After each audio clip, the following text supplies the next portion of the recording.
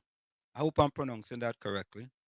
Right? He's out of Argentina, and they had issued a report on Trinidad and Tobago, and they had downgraded Trinidad and Tobago, and there was a big brouhaha from the finance minister, Colin Booth.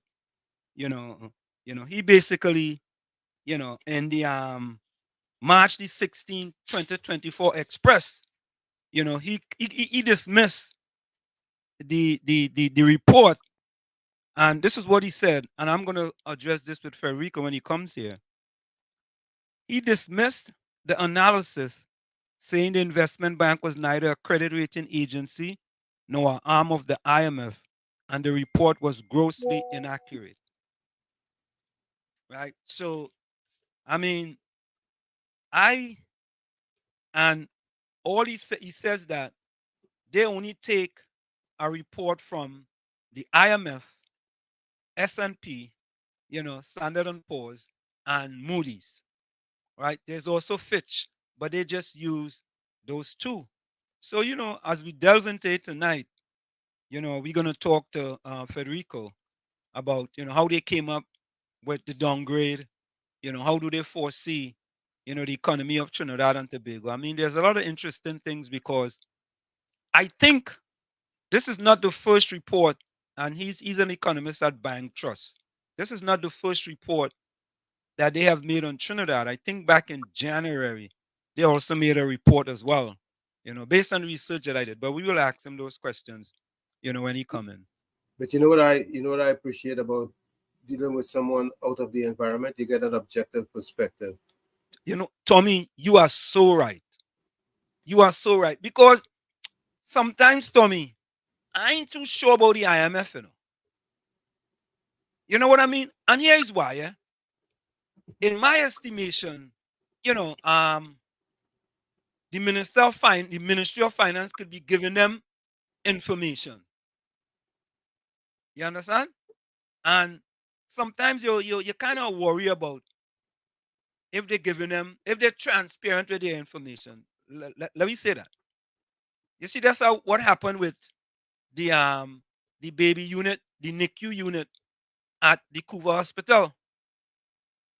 I mean, that has been, and you know what, Tommy? Before, right, when this came up, I said that the Minister of Health, they shouldn't call for his job. But you see, that picture they put out with fake on it, the other thing got to go. That's his responsibility. Right?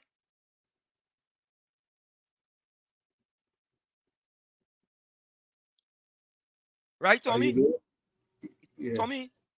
Yeah. The internet went down for a little, just a few seconds. So, Tommy, if you are the Minister of Health and you allow something to go out from the Ministry of Health saying that it's fake, and then you have to come back and say you meant inaccurate, which is it? Remember what I said last night? I said, not last night, but Tuesday night. He said there was no, right? No, none. Right?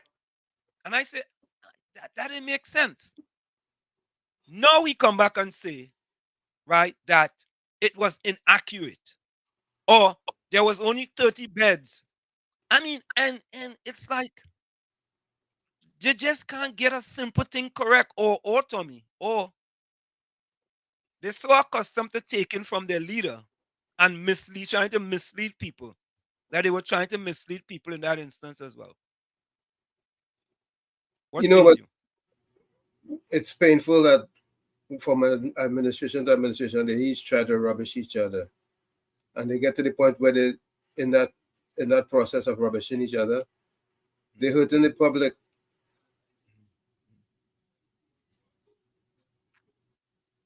You think they really care about that? No, obviously they don't care.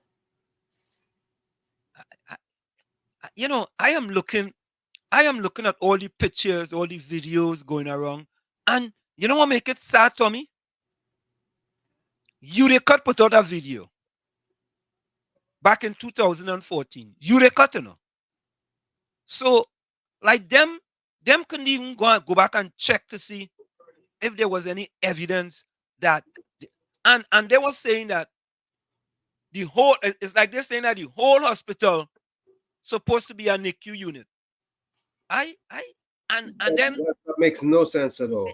it just, and then you have those from the RPNM calling and say, hey, the hospital wasn't a NICU, it's called a unit.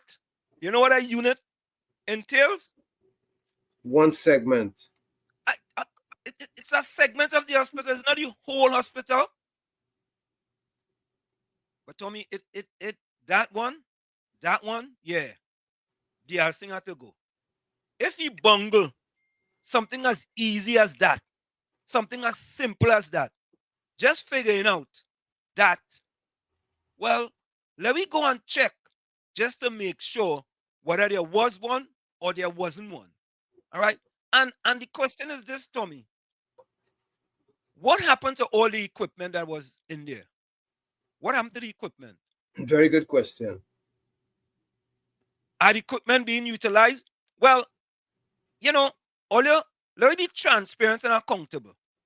Show us all you have to do. You see the equipment in the video or in the pictures? Just tell us that equipment is currently in use at the Port of Spain General Hospital, at the Arima Hospital, whatever hospital you have in Trinidad and Tobago. That's where it is. Show us evidence of that. But you know what happens with the equipment? If you don't use it, you lose it. Wow. What? Use it or lose it, Tommy? You don't use that's equipment. Taxpayers' equipment. The rubbishing of each other but Tommy, is so prevalent that they don't even care. They don't care. What happens is that the people are so divided that they know they can get away with doing what they do, which is rubbishing each other and wasting the resources in the process.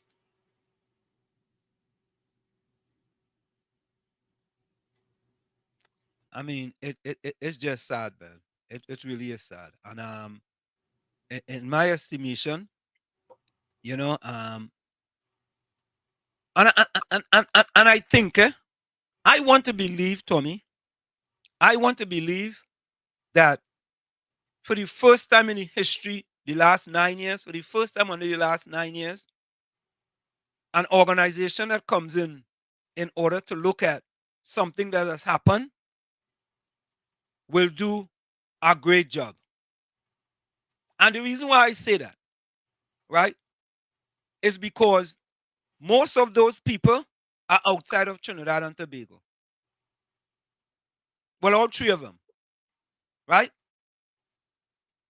It appears that they don't have any ties to Trinidad and Tobago, and that's a good thing. Because, anytime you have ties to Trinidad and Tobago, you know what could happen? You can get corrupted. Easily corrupted. And, Tommy, and not only that, but what's important, most important, is that when the report comes out, we hope they don't sanitize the report.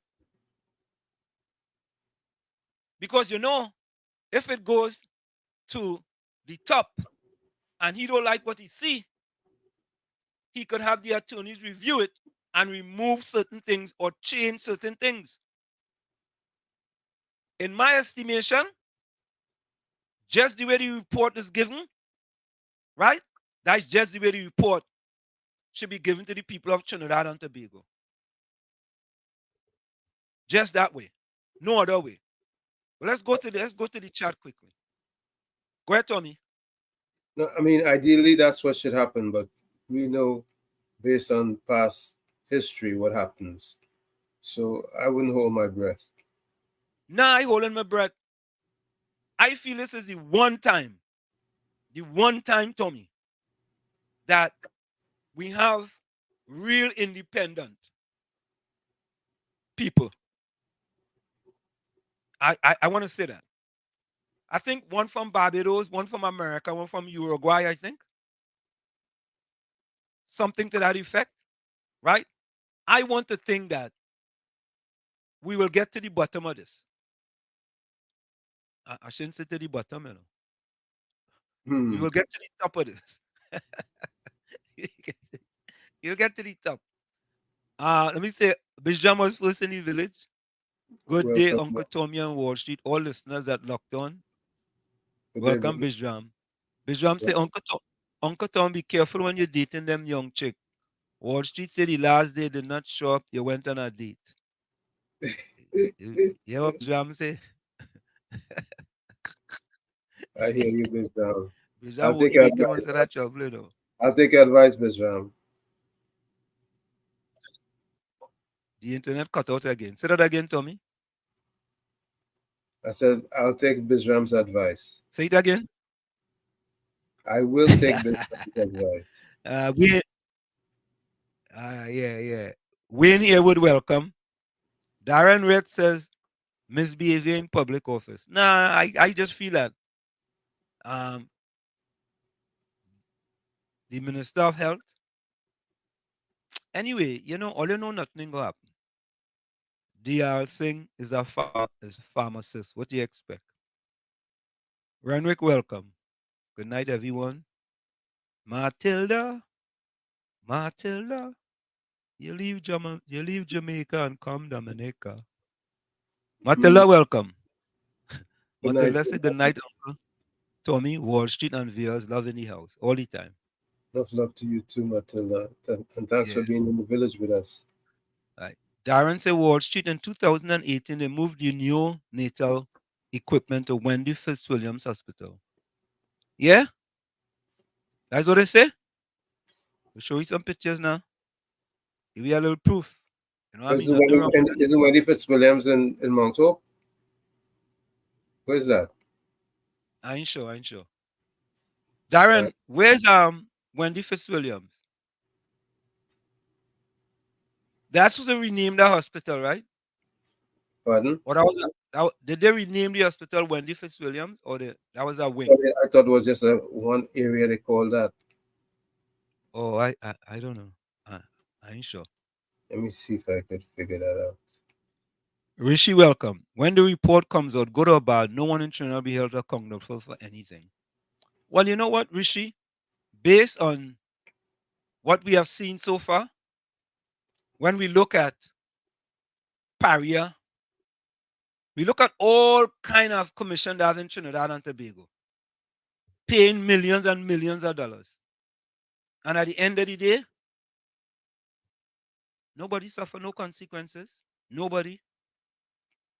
By the way, can you all tell me one commission of inquiry they had in the last 9 years that someone was held responsible for what happened? I mean, not just from the report, but someone suffered some consequence based on what happened. Just give me one. Any? Can someone give me one commission of inquiry? A report was laid and someone suffered any consequences of their actions. I'm looking for just one, folks. Just one. I just need one. Because sometimes, if you try to ask it too much, you're gonna be digging a hole. Video welcome. Video say good night, Wall Street. Tommy, Orange in the house. Yeah, man. Good night. Caribbean Soul welcome. Caribbean Soul welcome. Highly welcome. Watax, highly blessings and love. We suffer the consequences from our tax money going to waste. So I just looking for one, eh? All I want is one. And Tommy, I want to start with a video here. Before it was sent, let me see something. Let me see which video I want to start with here. Um, Tommy, you know, we had to pay. It's $161 million to OAS. Yes. Tommy, doesn't it seem like if we are paying out more than we are bringing in? Sometimes it just seems like that. There are three simple. It just seems like that. All right, let me get this video here. It just seems to me that okay, let me get this one here. Okay, here it is.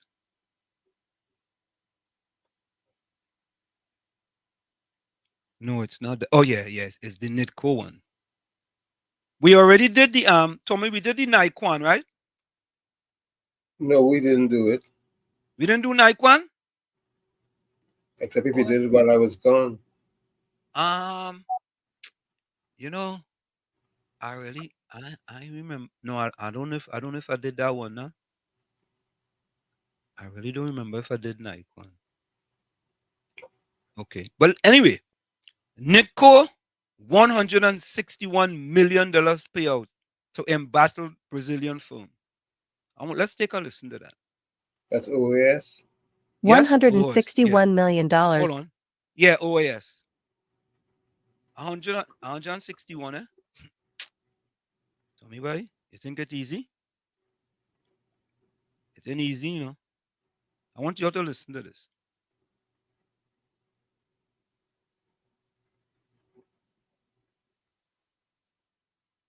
$161 million in claims for OAS after land acquisition delays.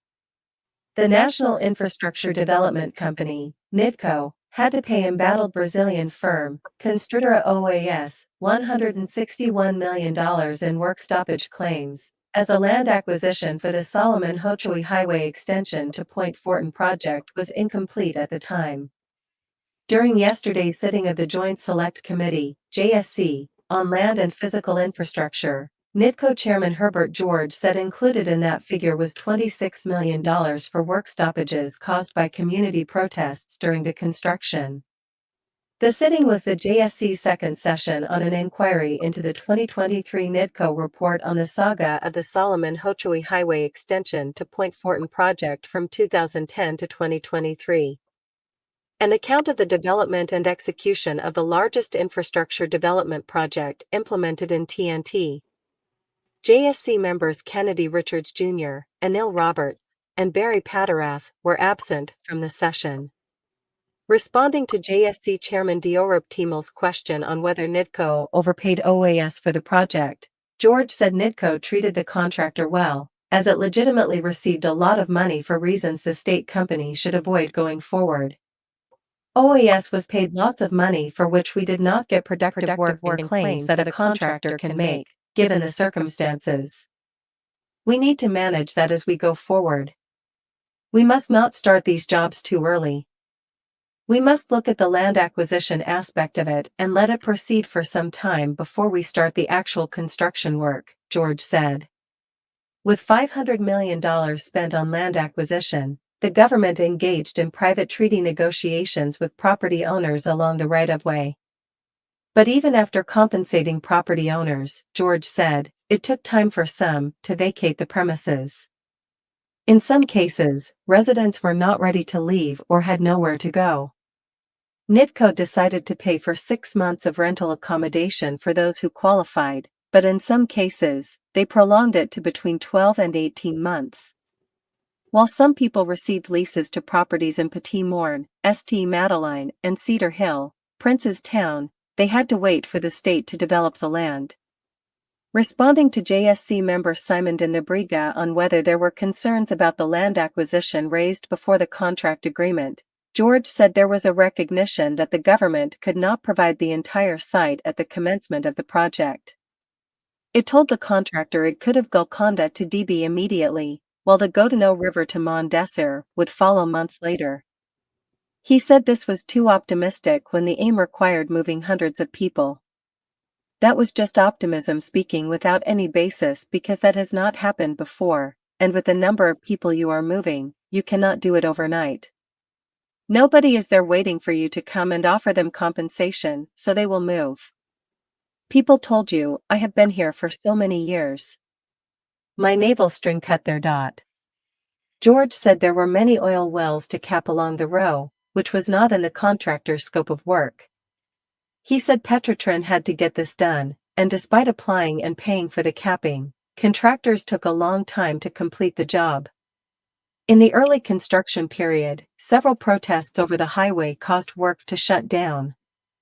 There were also $9 million paid to OAS for price escalation, another contentious issue. George said NITCO's upfront payment to OAS was huge, even above the 10% initially offered during the tender process. Documents found at NITCO showed a cabinet instruction to increase the advance payment at OAS request.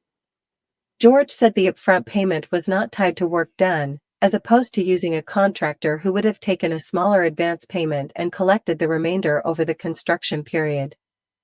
While he did not condemn this agreement, he said it eventually led to NITCO paying a large chunk of the contract sum. When NITCO terminated the contractor in 2016, the payment did not reflect the percentage of work done. Among the issues discussed was a lack of documentation supporting various decisions at NITCO during the early phase of the project, with the board deemed as having to rubber stamp decisions already taken by others. It included permission for OAS to mobilize on-site before getting its letter of intent to commence work and even submitting claims for price escalation before the allotted period. George agreed with JSC member Renuka Sagramsing Suklal that it appeared OAS had a powerful enabler, allowing it special privileges to bypass standard procedures.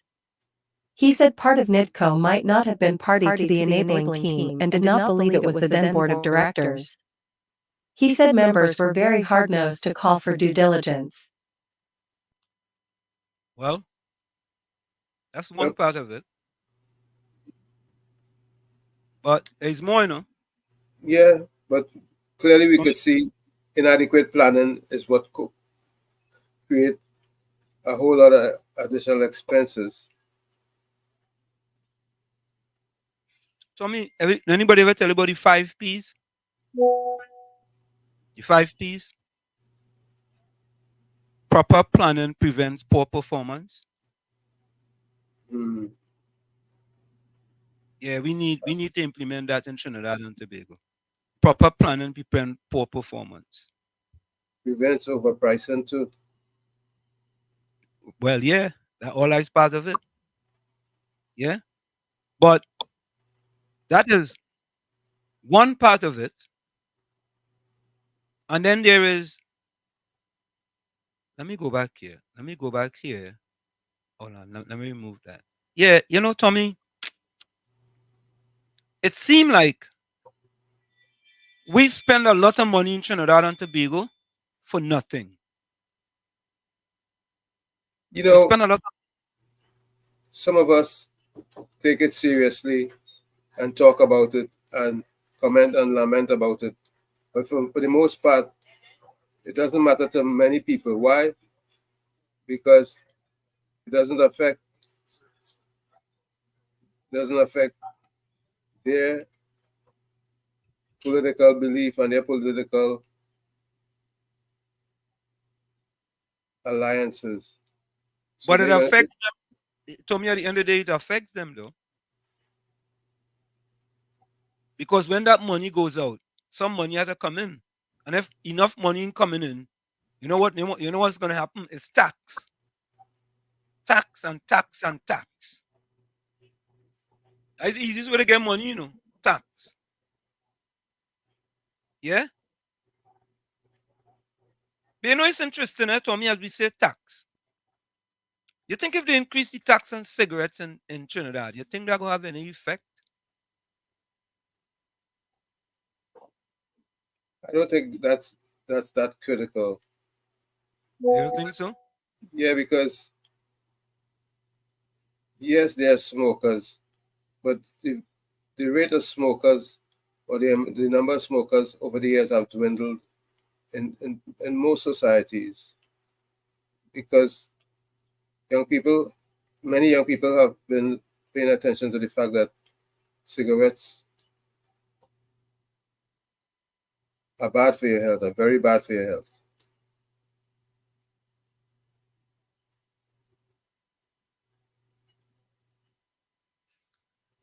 Yeah, but I wonder what population of Trinidad smokes. How much people in the population? What's the percentage of people in Trinidad that smokes? Let me look at Think this. that? But Yeah, before we yeah. Look. we move on, Winnie Fitzwilliams Hospital is part of Mount Hope. It's just uh, it's a pediatric um, part, or should I say, what's the right word? A pediatric branch or Pediatric unit. unit, Pediatric unit. A pediatric unit.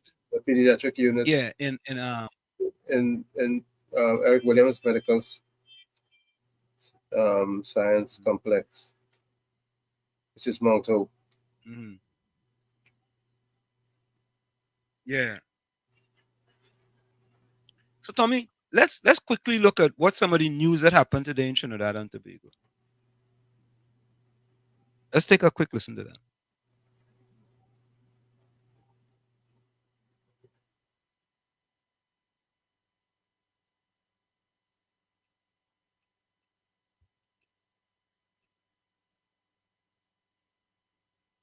Nah, that has always happened, man. Let me see if I could get it. Let me see if I could get it on my phone. That always seems to happen. Okay, hold on. Um, let me see. Uh, just trying to get the news for today. Let me see. Hold on. Let me see if I have it in here. I could plug this in. No. Wow. I didn't have it in here, no? So I don't. my research tells me that the overall percentage found of cigarette smokers in Trinidad is 1.8% of the population. Yeah, that ain't nothing. That's nothing. That's absolutely nothing. That's absolutely nothing. Yeah. Caribbean soul to that man looking like a smurf. Bijam says, in proper planning, you will get poor performance. Not proper planning, you will get poor performance. Now, proper planning prevents poor performance. You say that proper planning prevents poor performance. You say that correction for you, I fact check you. Wall Street, you're giving Western and Tobacco ideas to raise their prices. Nah. Captain saying everything have dust and the chairs have a hole in the middle. Hmm. Okay. Cigarettes is not bad. A smoker does live longer than a man who doesn't smoke. I don't know about that. Tommy, you think that's true? Cigarette smokers is look longer than people who don't smoke? Rare instances of that. Yeah. I don't know if that is true. But most heavy smokers comes they come down with all kinds of ailments. Yeah, I would think that there are certain things that I mean, a cigarette smoker can a non-cigarette smoker can get some things that a cigarette smoker doesn't get, right? But Tommy, before we go, did you see the video with the fire service headquarters in Port of Spain? Yes. I mean, Tommy, I I was shocked.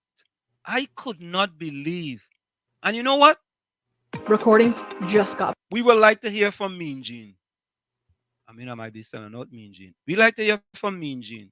If this is something that happened back in his time in Trinidad and Tobago. So we want to play this before we go for the break. I could not believe this. I really couldn't believe this. Boy. You have to start you have to start believing things, you know.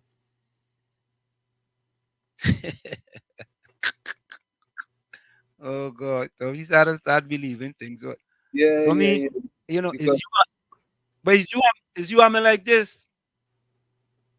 That's what it is. Okay, It's you. I think the name. Yes, you I'm like this, Tommy. Let's take a look. My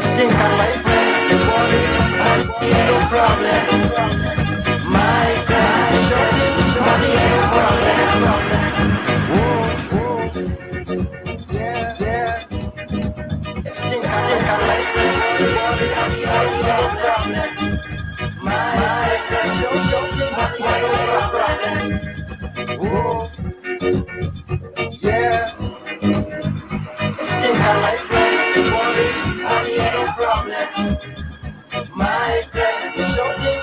ain't a problem. Whoa, yeah. Still have my friend, money ain't a problem. My friend, shorting money ain't a problem. Whoa, yeah. Still have my friend, money ain't a problem. My friend. Tommy, there's a fire truck inside there, Yep. You see that? Claro. Look, a man foot outside the bed there, you know.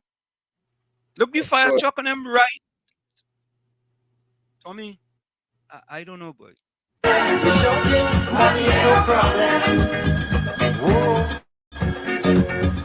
Yeah.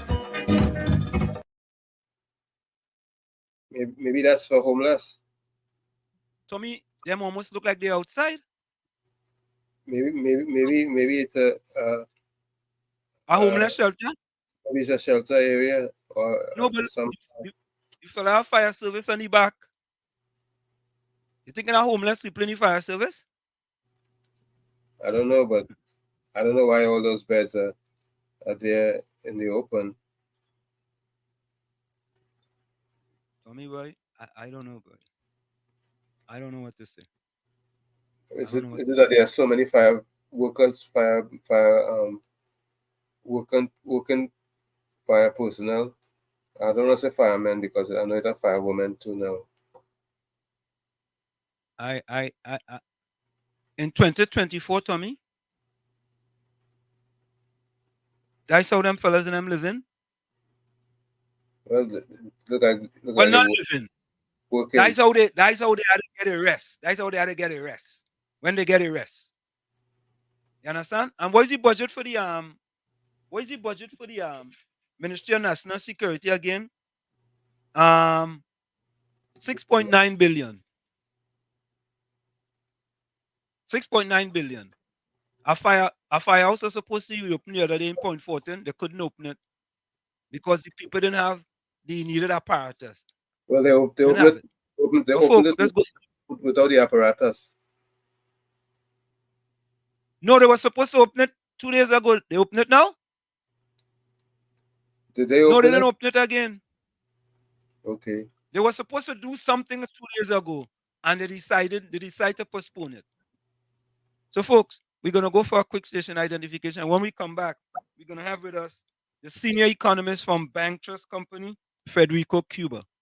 We're going to go for a quick break and we'll be right back. Stick and stay. It's In the Village with Uncle Tommy, Professor Wall Street, and you on WZYE 95.9 FM. We'll be right back after this. You're listening to WZYE 95.9 FM. You are listening to WZYE 95.9 FM, the most influential name in Caribbean radio in the tri-state area. Broadcasting from East Orange, New Jersey, the most influential name in Caribbean radio, WZYE 95.9 FM. We are back with you. It's In the Village with Uncle Tommy, Professor Washington U on WZYE 95.9 FM. We come to you every Monday, Tuesday, and Thursday from 7 to 10 p.m. That's Monday, Tuesday, and Thursday from 7 to 10 p.m. In a minute, we're going to have Federico join us. It's Federico Cuba, and he's currently in Argentina. Um, Caribbean Soul says, cigarettes not bad. A smoker does live longer than a man. Capitan said, I grew up smoking Broadway for real smokers. Caribbean Soul said, Captain Singh, I used to go smoke cigarettes and my father threw it away after he done smoke. Heidi says, might as well use the place for the homeless. Caribbean Soul says, you'll see criminals driving fire trucks in the country now. Let's bring in our guest, Federico. Federico, how are you doing? Can you hear us? I can hear you well. Thank you for having me. Good evening. Wonderful. Good evening. How are you doing today? Good, good, good. Here in Buenos Aires, rainy day, but finishing the day, so doing fine. What is the temperature like in Buenos Aires now? What is the temperature like? Well, today it's been quite chilly. I would say 16 or 18 degrees Celsius. It has not been the case. It has been pretty cold last week, and the week before the other one. But yeah, I would say it's usual weather. 16 degrees by this time of the year before we enter into our winter. When does your winter start? Okay. Well, in June. All right. Yeah. No, that was a little internet. A little internet. You know, we know how the internet is sometimes. You know, what time is it now in Argentina? It's 9 p.m. Okay, that's the internet. 9 p.m. Okay. Say that again, Federico. It's 9 p.m. He says. 9 p.m. 9 p.m. Okay. Yeah, can you hear me well? Yeah, I think he's frozen. No, I can hear him clearly. Oh, you hearing him? I think Yeah, maybe it's me then. He's good. His internet is pretty Okay, good. all right. So, you know what? Let's start, right? Federico, can you briefly introduce yourself and tell us what your role is at BancTrust Company? Yeah, sure. Well, first of all, my name is Federico Cuba. Thank you for the introduction you already gave at the beginning of the show. I was listening. I'm a senior economist at BancTrust. I cover many Caribbean credits from smaller countries. I cover the Bahamas, Barbados, Trinidad, Jamaica. And I am also specialist in Argentina provinces, which are also uh, are also issuers of external bonds, and therefore we cover them. Let me introduce BancTrust, given that the finance minister comments were quite harsh on our bank. BancTrust is a boutique investment bank yeah, which specializes in I would say emerging markets. We are more focused on Latin America, Eastern Europe, and also Africa. Our bank is headquartered in London, but we also have offices in New York. We have offices in Lagos, Africa. We have offices in Buenos Aires, and we also have offices in Caracas. The main research hub is based here in Buenos Aires, but you also have analysts on the ground in Lagos, in Nigeria, and Caracas in Venezuela. We not only cover high yield credits, but we also cover those smaller credits, which are probably in some cases not high yield, but are not so well covered by the big banks because they are smaller. So basically, that's who we are. Thank you. So you mentioned it. You know, I was gonna ask the question: what inspired the focus on Trinidad and Tobago for this economic strategy report? Was there any specific? What inspired that focus on Trinidad and Tobago with respect to this economic and strategy report? Well, there is no, there has not been a specific trigger, I would say. We cover Trinidad on a usual basis. So we issue quarterly reports following the macroeconomics of Trinidad, and as in many other countries. And sometimes when we spot that market prices are not exactly reflecting what we think they should be pricing, we issue some strategy reports in order to give some strategy ideas for investment for our clients. And then in the case of this report for Trinidad, what we saw was that basically the both short-term and longer-term bonds were priced almost equally, and we thought that that wasn't correct because we think that the dynamics for the longer term of Trinidad and Tobago are quite worrisome. Uh, and on the contrary, we believe that the shorter term notes are quite let's say covered or guaranteed. So we thought that there was a price misalignment there, and that trigger our recommendation of going long on the shorter notes and short on the longer notes. Right. So you have talked about going long on the 31s and shorten the 26, right? No, the other way around. All right, right. Shorten the 26 and going long on the 31s, right? And that's the bond. Maybe I heard you badly on the first one. It's going long on the 26 and short on the 31. Sorry if I corrected you and you Right. were right. Yeah.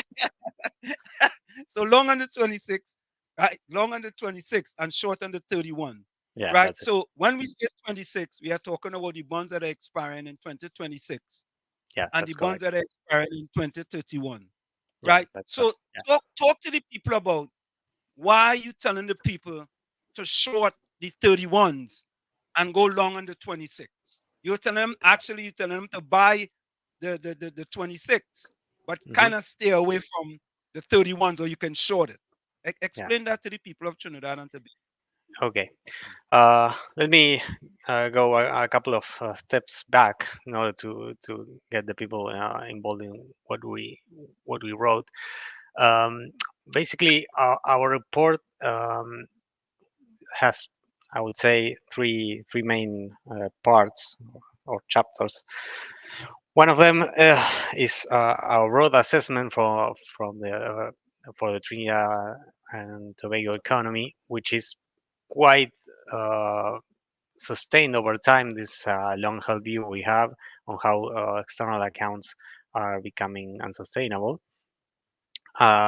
Then it's the investment thesis we derive from that assessment, and then as a consequence of the thesis we have, we issue this recommendation that we were speaking a few minutes before.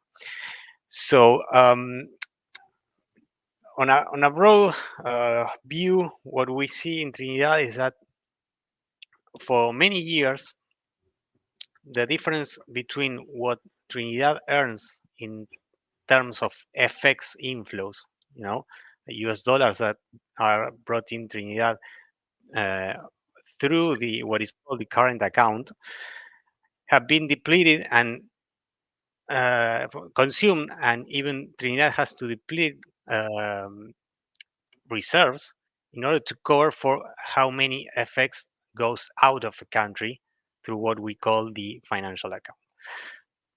For simplifying this, let's say that Trinidad mainly exports energy products and some products that is a surplus for Trinidad, but uh, companies and individuals take this money abroad. You could say abroad or cash in hand, but they go out of what are the country reserves. Okay, so for many years the international reserves of Trinidad and Tobago has had been decreasing year after year, even when you had in the middle of the last decade, let's say, current account surpluses of 2 digits in terms of GDP, which is a lot, and it is explained because you had some years of uh, commodity prices skyrocketing, being the most recent event, the war in Ukraine. When the war in Ukraine started, Trinidad was benefited by the increase in oil, gas, and petrochemical prices. Uh, so what happens is that Trinidad cannot retain those earnings. And 2022, when the war in Ukraine started, it's a pretty good example of what happens in Trinidad. The the commodity prices skyrocketed, and Trinidad wasn't able to build any international reserves. In fact, international reserves dropped in 2022. Uh, yeah, and Trinidad was only able to deposit some funds in what is called the Heritage and Stabilization Fund, which is another reserve that we also take into account for Trinidad. So that's our main view on how the external sector is developing in Trinidad, and that's why we think that, considering what Trinidad has in international reserves at the central bank and what Trinidad has at the Heritage and Stabilization Fund, it's more than enough to cover for the payment of the 2026 external bonds, which are the bonds that we take a look at. We take a look only to external bonds denominated in US dollars and that trade in international markets. So we say, we're basically saying, okay, Trinidad has the money and will have the money to pay for these 2026 bonds, but we are not so sure about the 2031s. Okay, that doesn't mean that Trinidad is going to default, but we are saying, why paying the same, or receiving the same yield for two bonds that have very different risks? And that's our main investment idea. Right. So I hear you with that. All right. So the thing about it is that most people in Trinidad would want to know slumping gas prices. Does that expose the economy of Trinidad and Tobago? The slumping gas prices. Can you do you want to address that with Yeah. respect to slumping gas prices? How that exposes Trinidad and Tobago? So Trinidad is not so much directly exposed to what is called the natural gas price in the international markets, uh, mainly because uh, natural gas export, or what is called liquefied natural gas exports, are not that relevant. Uh, Still, it affects exports, but in a minor way. What is becoming increasingly relevant is the price of petrochemical, which are derivatives of the gas, oil and gas industries, and oil prices. When we had the in 2022, when we had the invasion of Ukraine, uh, petrochemical, Ukraine was a big manufacturer, a big player of petrochemical production in the world. So petrochemical prices skyrocketed, and Trinidad was benefited from that, and gas prices also, and oil prices also. This year, or by the end of 2023 and by the beginning of 2024, gas prices dive in a, I would say, important way. Petrochemical prices stabilized to more, let's say, normal prices. They are not as high as they were in 2022. They are not as low as they were before. So I would say they went back to the median. Um, and luckily for Trinidad, the oil prices remain high. And that's important for Trinidad. That oil prices are more important than gas prices for now for Trinidad. But one of the things that we highlight in the report, I mean, prices are very important because they tend to have more.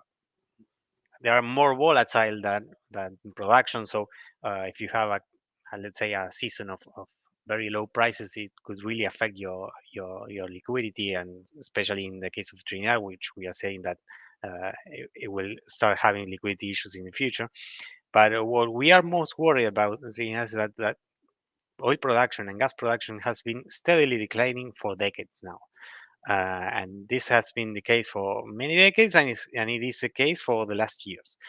In the report, we highlight some figures. It's I have it for well, here they are. Natural gas production is falling 4% on average for the last 5 years. Ammonia production 4.3%. Um, so sorry, oil was 4.0, natural gas 4.3, and ammonia 2.2. The only production that is growing in terms of petrochemical products is methanol production, which is growing 2% on average per year. So that's it's problematic, because if you run out of your main export proceeds, and you are not able to accumulate reserves even at high prices with current levels, what will happen if you have in the following years lower production with lower prices and lower reserves? Well, that's a problem.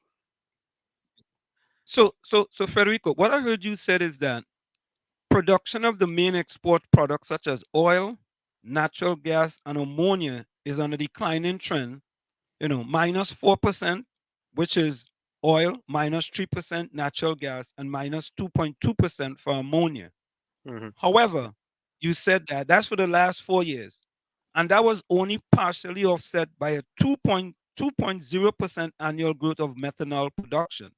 mhm. So we are seeing the trend here with respect to the main export of products declining. And the only thing we are seeing increasing as far as price is concerned is methanol production. Is that correct? In terms of prices, we are in terms of production, yes. In terms of prices, we are seeing oil growing. We don't know by how long this rally in oil prices will continue in the future. Um, what we also have to take into account here is that there are upside risks. I mean, Trinidad has been announcing new projects for the last couple of years. I would say they have announced relevant projects. The IMF even highlighted this. The IMF, in their latest report, they highlighted that in the short term there were very important risks to what the outlook of the IMF was, but in the longer term, the IMF expects Trinidad to improve its accounts on the back of these projects.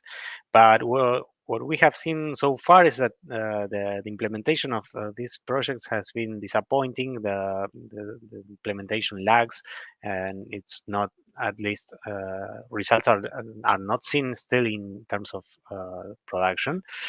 We have seen that also Trinidad is trying to negotiate with Venezuelan government and also the US in terms of sanctions to get gas from Dragon Field that would uh, supply gas for the whole for the four trains that currently Trinidad has in term for production of petrochemical products. One of those trains is currently halted production because there is no enough gas for supplying. So there are a lot of projects and things that Trinidad can do to improve this. But the truth is that we haven't seen the results, and the trend has not changed for decades. So it's worrying, and it's hard to believe that we will have a massive turnaround in this trend, so that uh, all of our assessment, all of our analysis changes radically. We don't see that, at least for the short and medium term. Now, when I reviewed the IMF report, how does BancTrust report, because BancTrust is sort of downgrading Trinidad and Tobago? How does that line up with the IMF report? As far as, I mean, the government of Trinidad is saying that the IMF give them a glowing report, and Mm. here comes BancTrust, downgrading Trinidad and Tobago, and the finance minister. Let me quote what he says. The finance minister dismissed the analysis, saying the investment bank was neither a credit rating agency nor an arm of the IMF, and the report was grossly inaccurate. Right? I mean, how do you kind of talk about what the finance minister said, and then here comes the IMF, and I want to talk about two things in the IMF field, but here comes the IMF kind of giving Trinidad and Tobago a sort of pat on the back, so to speak. Okay. Well, first of all, just came to my mind that I mean, downgrading is the headline that the newspaper, that the Daily Express chose. It's not exactly what we are doing. We're just giving a recommendation. I mean, uh, before this, we had a previous recommendation on Trinidad and Tobago bonds, which was last year when Trinidad had another bond that matured in 2024, by the beginning of 2024, and we thought that that bond was cheap. We recommended going long on that bond. We recommended buying that bond. So it's not that we are negative because of being negative on Trinidad, or because our whole assessment is negative for the longer term. We just look for investment opportunities. It's not something that I would say personal on Trinidad. Um, so on the IMF, I would say that we have a very similar view with the IMF on many aspects of the Trinidad and Tobago economy. I would say that I have to say that this IMF assessment that the minister is referring to, it is still not published. The IMF published a press release with some, I would say, an abstract of what the report will be, but the report is still not published. I think the IMF is going to be debating on the board the report in a couple of weeks. So probably we have in a couple of months we have the report published. Um, but what we have read from that abstract, and what we have read from previous Article 4 reports from the IMF, our view is pretty similar. Even if in this report we have changed our fiscal and external account forecasts, and our new figures are very similar to the ones of the IMF. We revised our fiscal deficit from 2.2% of GDP to 2.9. I mean, we increased by 0.7% of GDP our fiscal deficit estimation, and the IMF has 2.7. So it's pretty much the same, 2.7 against 2.9. That's not a relevant difference, I would say. And probably we have more difference regarding the current account surplus, which we downgraded from 6.2% of GDP to 4.3% of GDP, and the IMF has 5.7, but still not something that it's a radical change for the economy. And our view on the whole, let's say, trend, it's very similar. As I said before, the IMF also acknowledged that production keeps on declining, and that's why they highlighting that there are risks in the short term. They are just more optimistic on the longer term and what the new projects on the energy production side can bring to the country. That's, I would say, that's the main difference. The IMF also highlights the the deficiencies in statistical publications from Trinidad, which is something that is sometimes a problem, and I mean, data in some cases is scarce and delayed. But still, that brings me to the point that the article also quoted the finance minister saying that um, the he wasn't sure about our sources of information. We all of the information we use for the report, except for our forecasts, of course, it's all public information, and it's all published by the central bank or the Ministry of Finance. We do not take information from any other private sources. So that's why we came to a very similar assessment to what the IMF is saying, because we are basically seeing the same information, and we're basically having the same scope, the same analysis as the IMF. And with regard to our comparison with a credit rating agency, well, we are an investment bank. We do not pretend to be to to assign a rating for the country. Um, but still, I mean, I think that most of the credit rating that Trinidad has currently has in the market, which is by S&P an investment grade of triple B minus. Um, it's basically based on these huge reserves that they have between international reserves and the um, sustainability and the heritage fund. Sorry. Um, if it weren't for that, if it weren't for the heritage fund, well, I wouldn't say that the S&P will put a triple B minus rate, which is investment grade for Trinidad. In fact, the other rating agency that is observing Trinidad is Moody's, and it's a BA2 rating for Trinidad, which is not investment grade. And just so you know, BA, when they say BAs are judged to have speculative elements and are subjected to substantial credit risk. So I think when people see, even though they have a BA2, they say it's a positive outlook as far as Moody's is concerned, and S&P say triple B minus, which is considered to be a stable, outlook. But Mhm. as we were talking about the IMF report, one thing that jumped out of me was addressing foreign exchange shortage, which remains a priority. Does that somehow does that tie in with the decline in gas prices or decline in oil prices? Does that have something to, because we know there's a forex shortage in Trinidad and Tobago, and the IMF is also mentioning that. I don't know if you actually mentioned that anyway in your report with respect to the forex shortage in Trinidad and what could be the cause of that.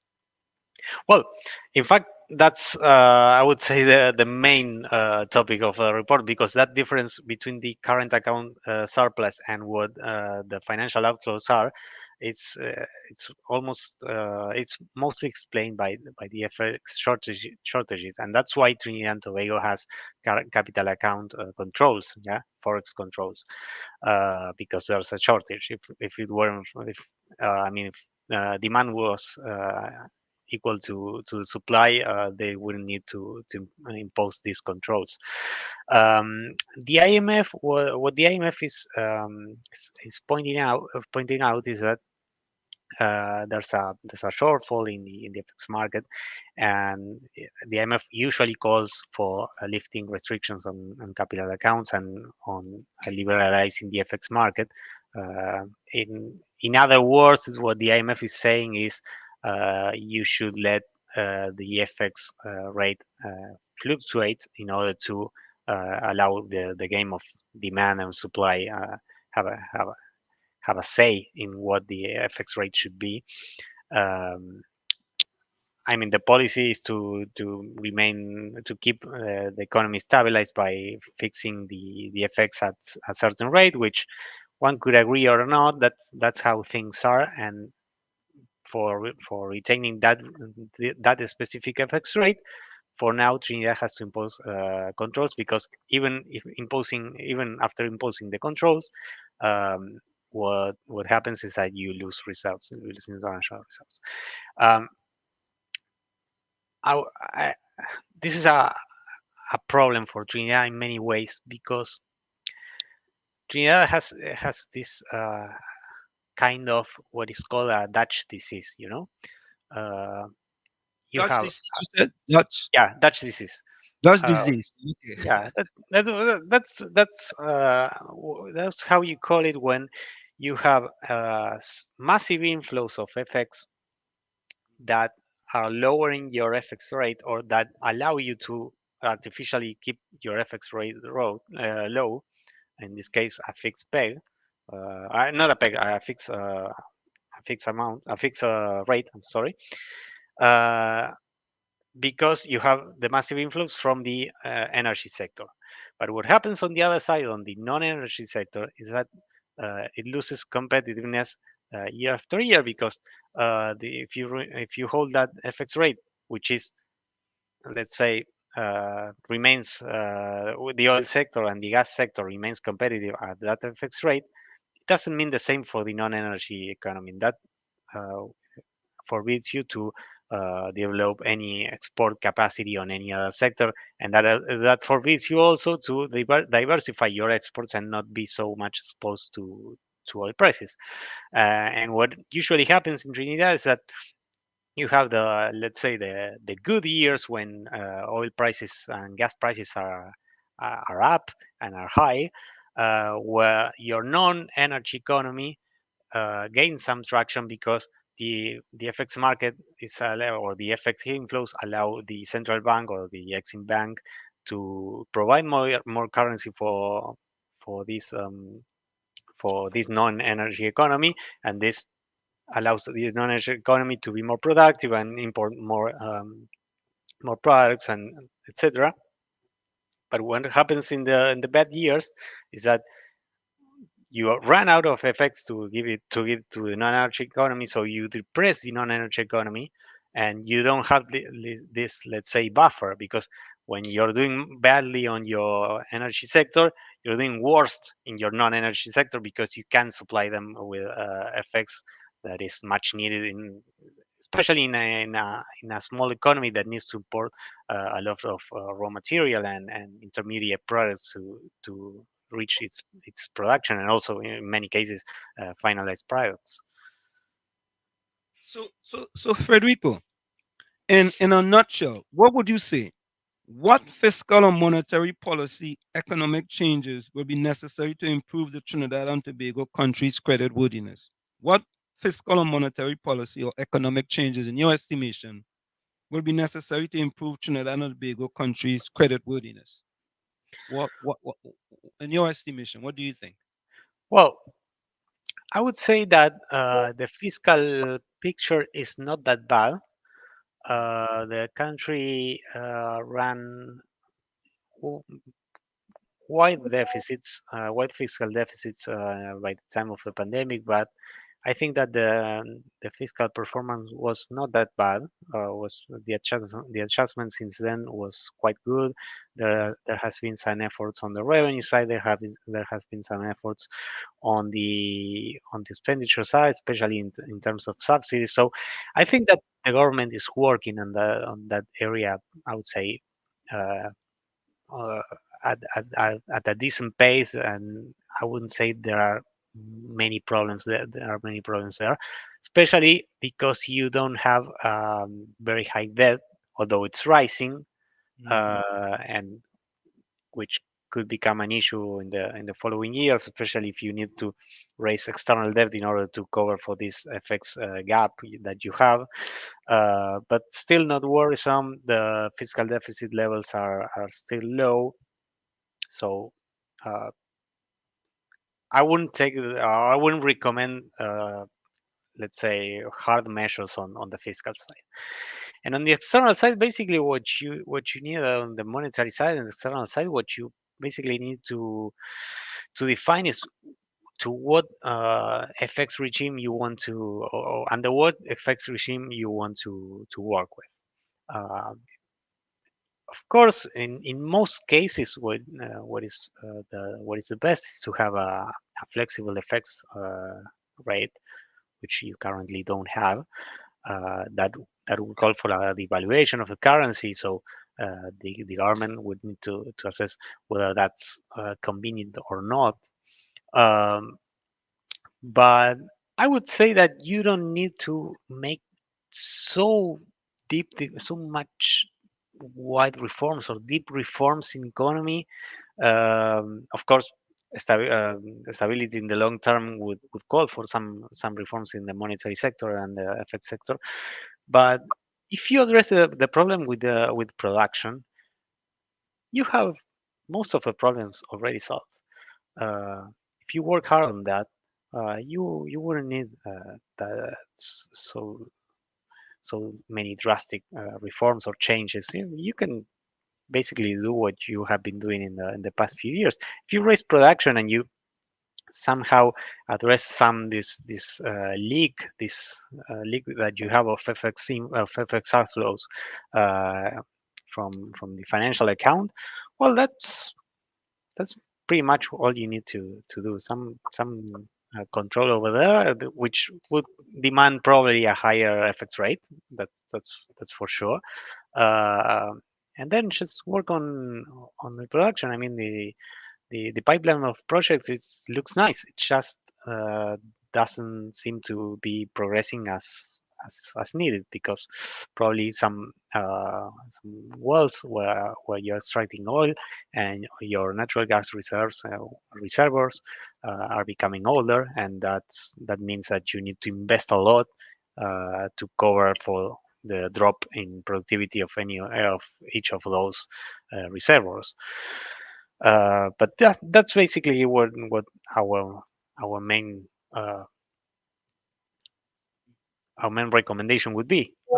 Work on the production side. In fact, if I would start seeing higher production of any of these products, let's call it natural gas or oil production, if I start seeing this production recovering, I would be pretty much positive on the country's economics prospects. So, and two more questions, right? Sure. So, the the people of Trinidad want to know, right? For example, the Dragon Gas deal with Venezuela. If sanctions were to be placed on Venezuela, right, can that have a drastic effect on that deal with Venezuela and the Dragon Gas field? I believe it will have, but I'm not sure.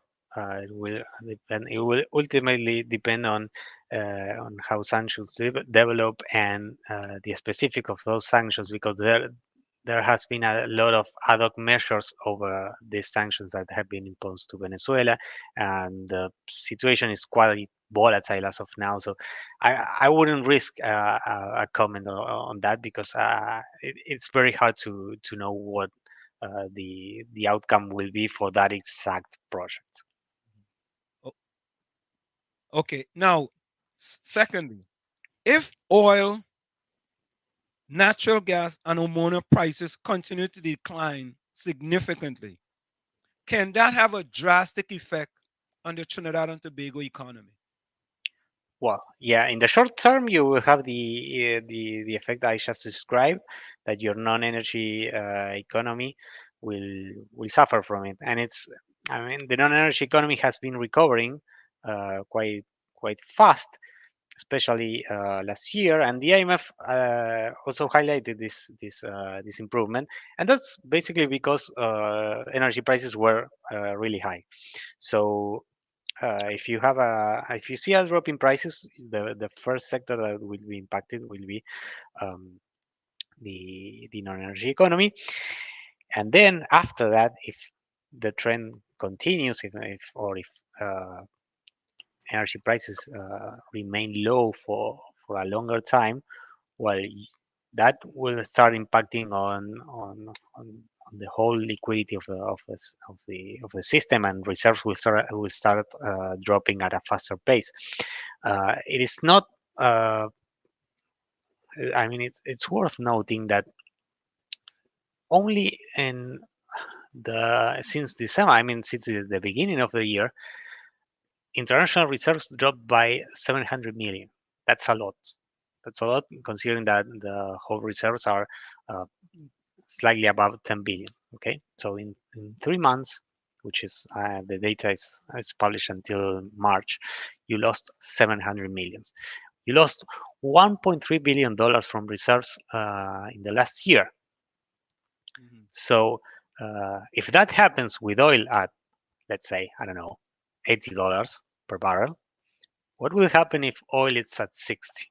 Well, the the pace of the decline in reserves will accelerate, and that's our main, let's say, concern that we highlight in our report. If prices do not behave well, let's say, well, the price of the 31s, which is the one that we are not recommending, will probably suffer a lot. Not so much the 26, because the maturity of the 26 is quite short. Let's say in 2 years, the 26 will be paid. But you can live with, I don't know, oil at $50 per barrel for 5 years. No, no. Federico, I just want to read this quote for you from the Minister of Finance. He says, I'm amazed that you will do a story based on uninformed speculation.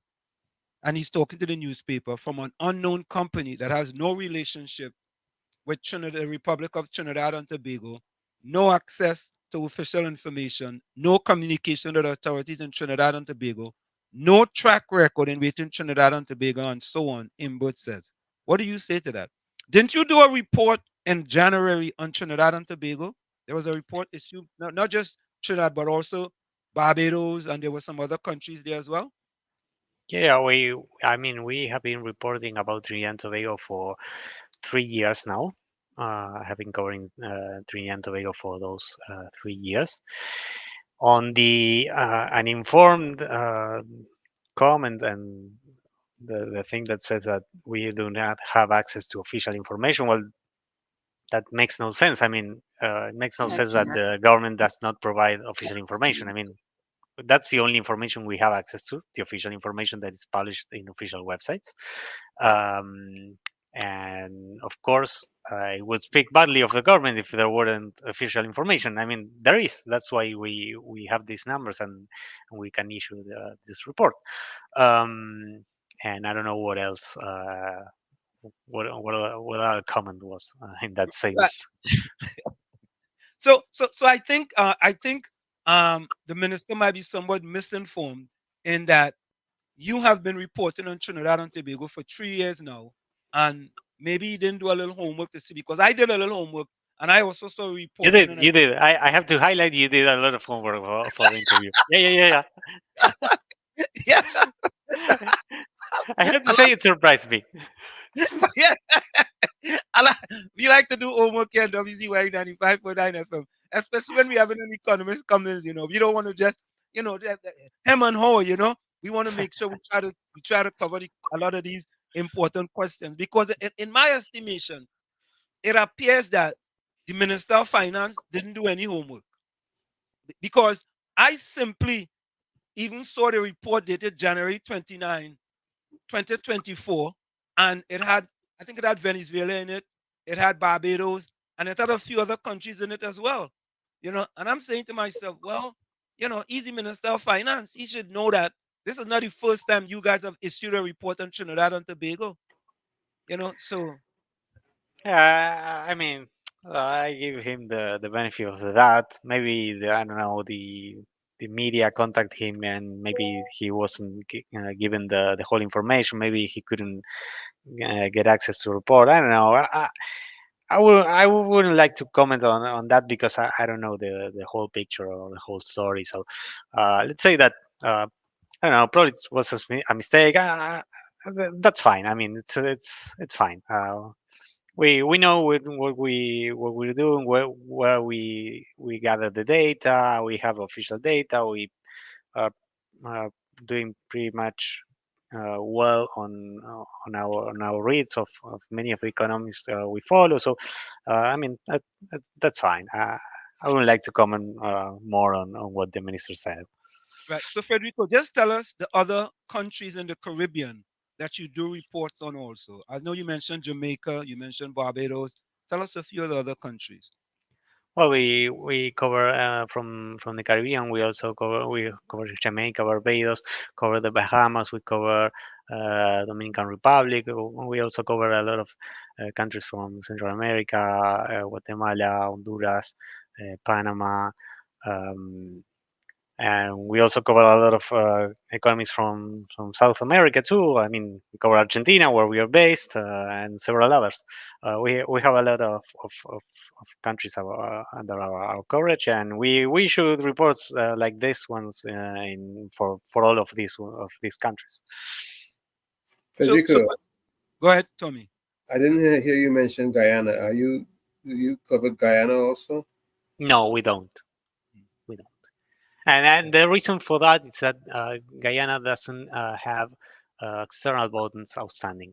So if we don't have fixed income instruments in the external markets, trading in external markets, we have nothing to do there. Yeah.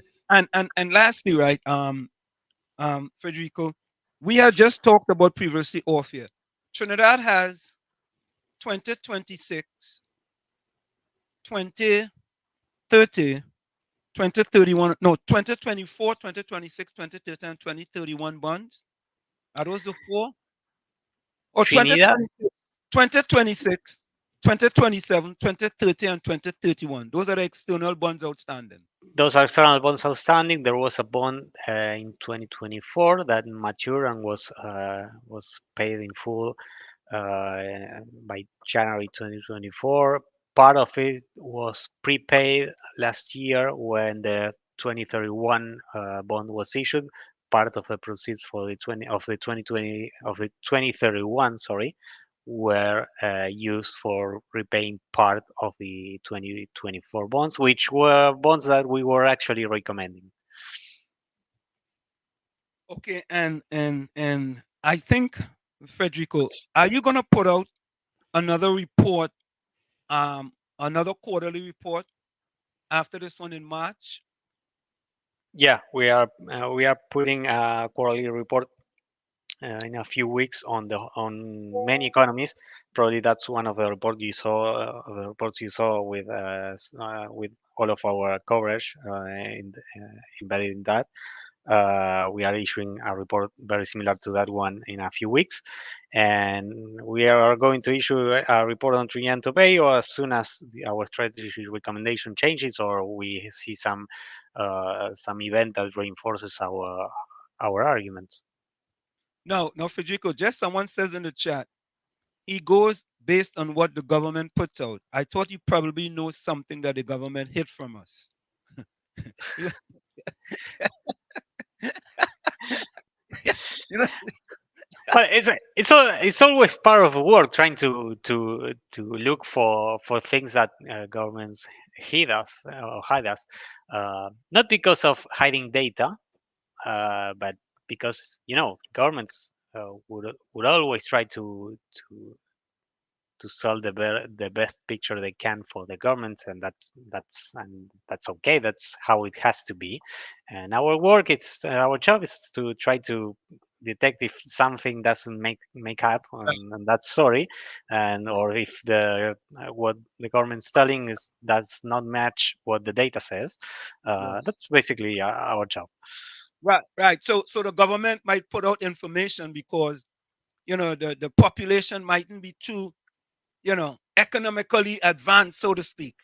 And you guys come in and you guys kind of decipher the information, and with the information you get and you put out a report. I mean, I guess it's the same thing the IMF is doing.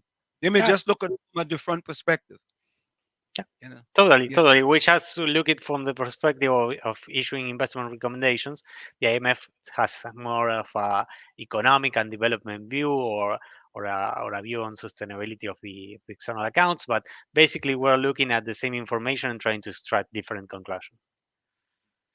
And Federico, it is important to note that BancTrust is not a fly-by-night company as we would say in the Caribbean. It's not a company that just wake up yesterday and issuing reports on countries, right? This is a very reputable, company that does business all across the world. Is that accurate?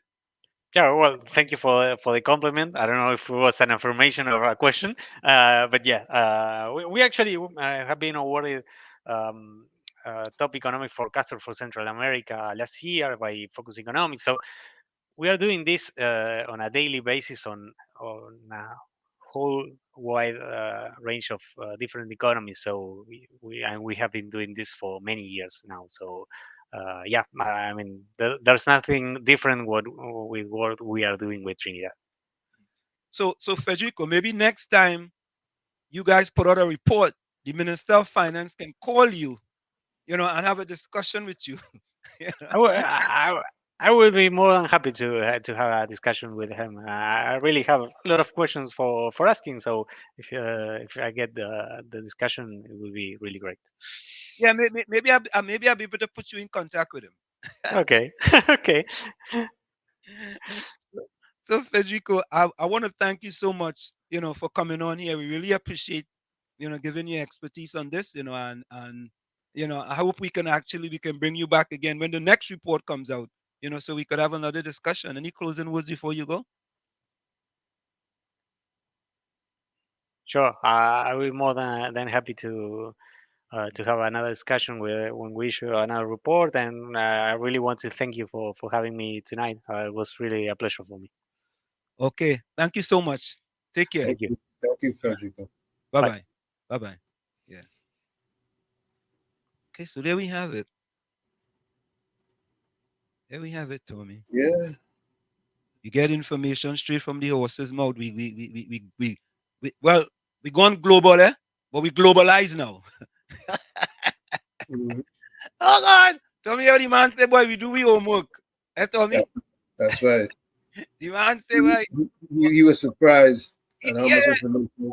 how much, Tommy, and listen now, we ain't get to have the information now. True. But I know you said he could have only stayed for like about 45 minutes. We kept him a little longer, but you know, these are the kind of things that we think um that the people of Trinidad and Tobago need to hear. Because you're not gonna hear it from the government of Trinidad and Tobago. They're not gonna tell you, and Tommy, if a report like this comes out, what do you think they're gonna do? Try to rubbish it.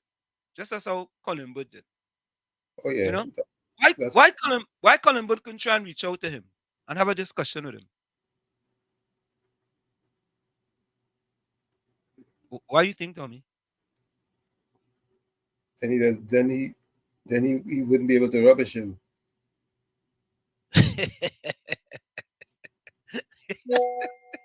Oh God, Tommy, Tommy, I, oh God, Tommy, yeah, Tommy, you hold on, I'm sending him a note right now. You just send me a note. Yeah, yeah, we took a little bit just to make that happen. It took us, yeah, it took us a little bit just to make that happen, but we ain't stopping there yet, Tommy.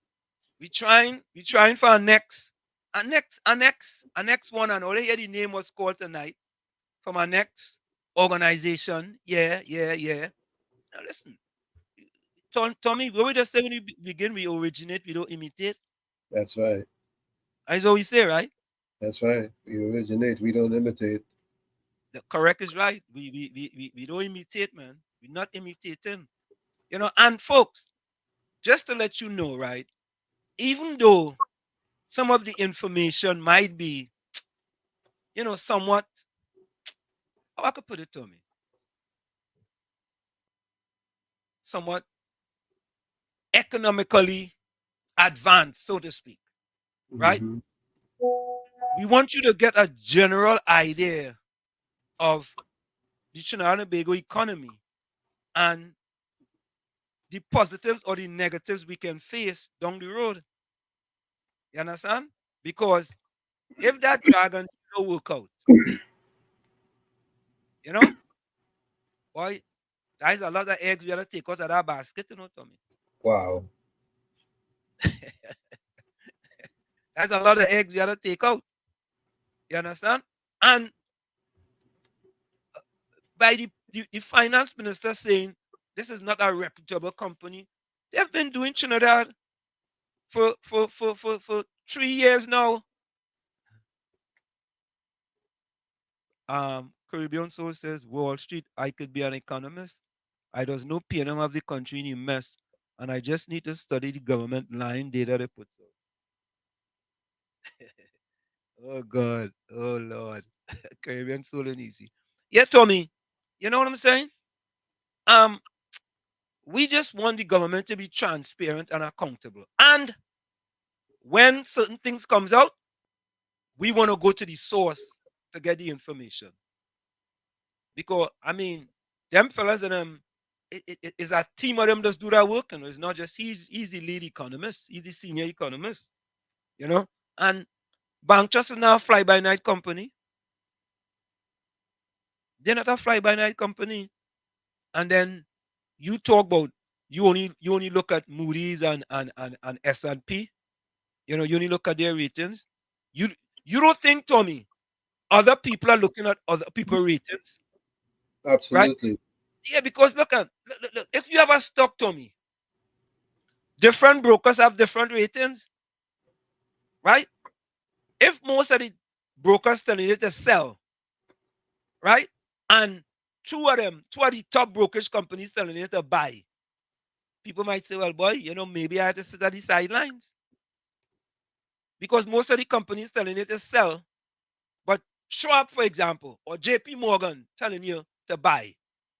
You might say, well, you know what, boy? We had to sit on the sideline, you know. Yeah. But Tommy, this is the kind of discussion we want to bring. That needs to take place. Yes, we want these type of discussion to take place. And then we could talk about the other things going on in the country based on these discussions. Because if we oil, natural gas, and ammonia, if those prices, because that's our main exports, you know. You understand? If those prices continue to decline, we have to make that up, you know, with something else. And of course, we have methanol, but that's where we talk about the diversification of the economy. But the Prime Minister, all they want to talk about is diversification. Yeah? That's all you want to talk about. Why not? Yeah? JB Appa said Imbut is not an economist. He's an engineer. Yeah, but you know what? You'd rather be an economist, Tommy, to see a report come out and try to contact the company or the person who do the report. Eh? True. You'd rather be an economist to know that you should do that. Just as how the newspaper contacted him about the report, right? He should have contacted them and get a copy of the report. And he might have also know there was a report back in January as well. And Tommy, that report give Trinidad a positive review, you know. You understand? But only when now they come and they change their view, Imbut have a problem. Right? But even though he's an engineer, he could have still reach out to the company, just like we did, and get the person who did the report, just like we did. We reached out, yeah, and we got the person who did the report, and we invite him to come in, and he said, yeah, you come in. And he all the way in Argentina, eh? So you know it wasn't easy work, Tommy. Right. Yeah, Tommy, we doing we all investigating, boy. You know? You realize that? That's it. Yeah, boy. Yeah, boy. That's what has to happen. That's what has to happen. And we have more coming, eh? We have more coming. So folks, let's go for a quick station identification. I want to see if I could do it from here instead, Tommy. Hold on, eh? It's In the Village with Uncle Tommy, Professor Wall Street, and you on WZYE 95.9 FM. We come to you every Monday, Tuesday, and Thursday from 7 to 10 p.m. That's Monday, Tuesday, and Thursday from 7 to 10 p.m. Don't forget, folks, share the live, WZYE 95.9 FM on Facebook, WZYE TV on YouTube, and WZYE 95.9 FM on Twitter, better known as X. We're going to go for a quick station identification. Go nowhere. Stick and stay. We'll be right back after this. You're listening to WZYE 95.9 FM. You are listening to WZYE 95.9 FM, the most influential name in Caribbean radio in the tri-state area. Broadcasting from East Orange, New Jersey, the most influential name in Caribbean radio, WZYE 95.9 FM. All right. Let's get this here. You are listening to In the Village with your host, Professor Wall Street and Uncle Tommy on WZYE 95.9 FM. Yo, what's going on? This is Drizzy Drake. Hi, this is Rihanna. Hey, what's up? This is Ludacris. What's up, y'all? This is Nicki Minaj. You're rocking with the best. It's In the Village with Uncle Tommy and Professor Wall Street.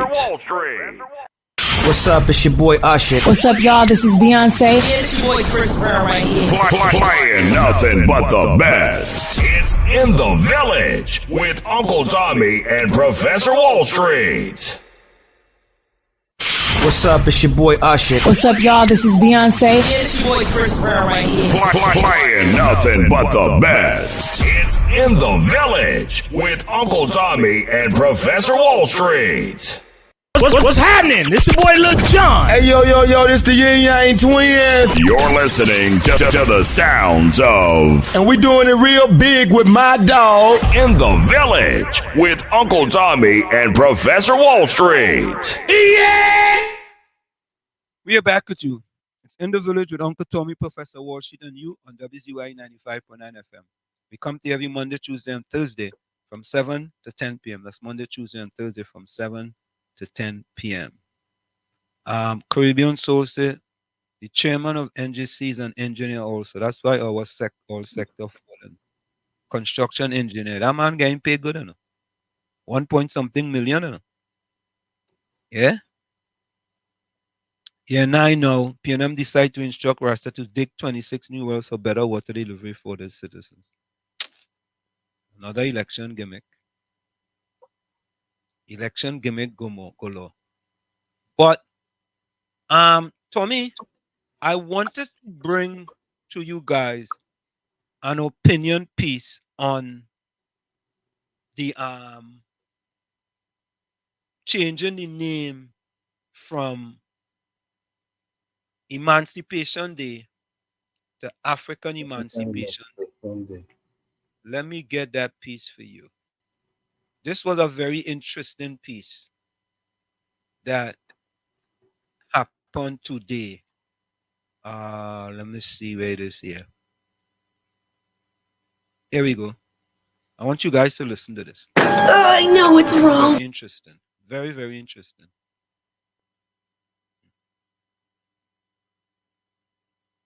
Okay, let's go there. All right, we gotta come back here.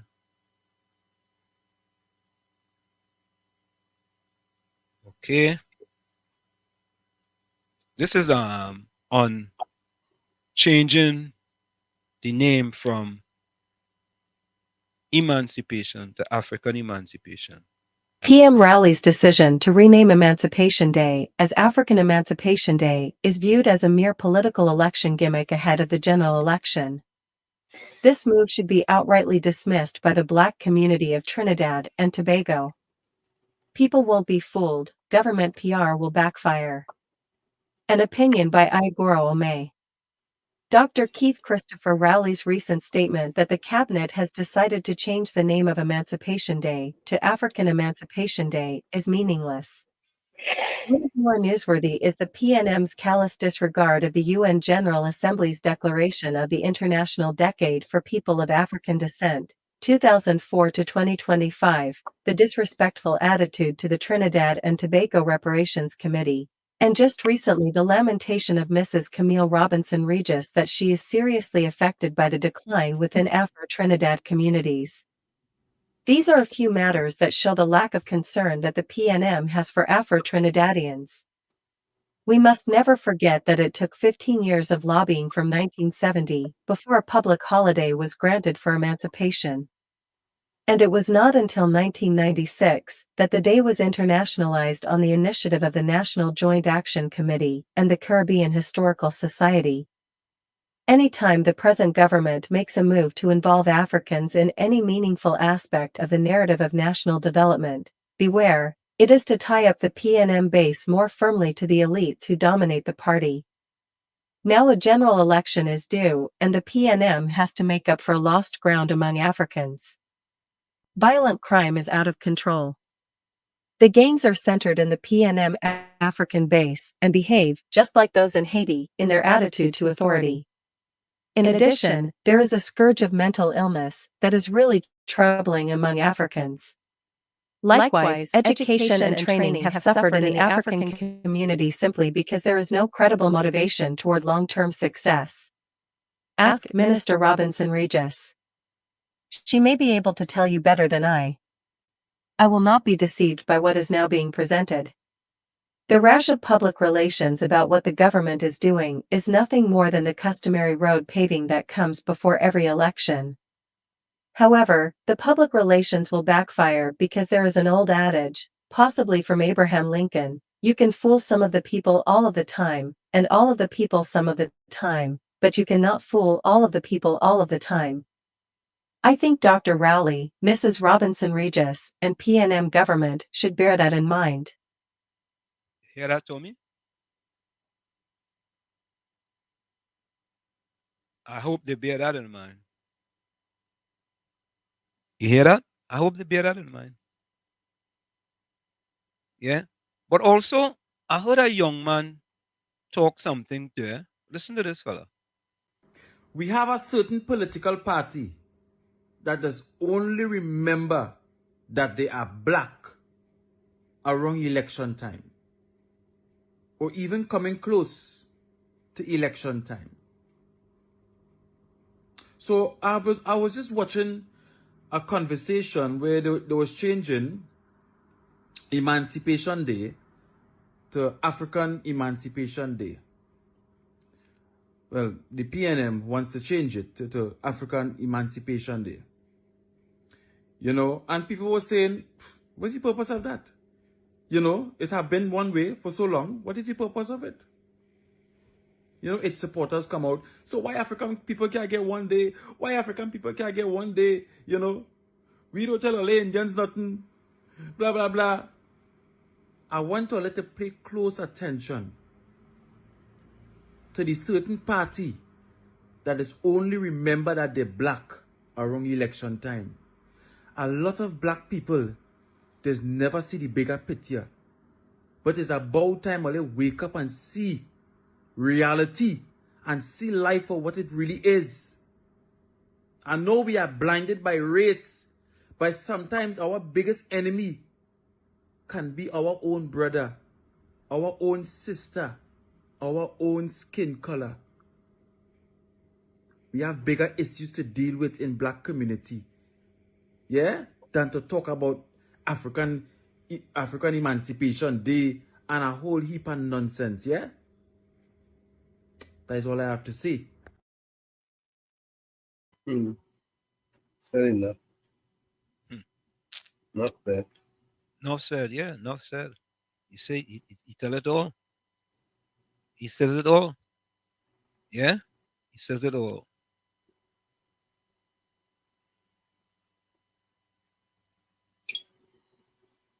Um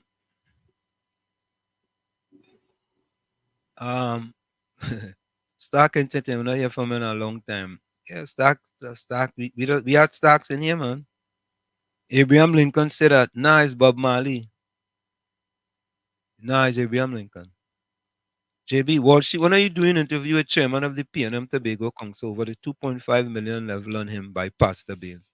You know, we call him here. Remember when we call Ansel Dennis and he tell us to send him a note to? That's right. I sent him the note to, he never answered. Never answered. Never answered. I hear Watson you calling for the Prime Minister to call an election in Tobago. Oh God.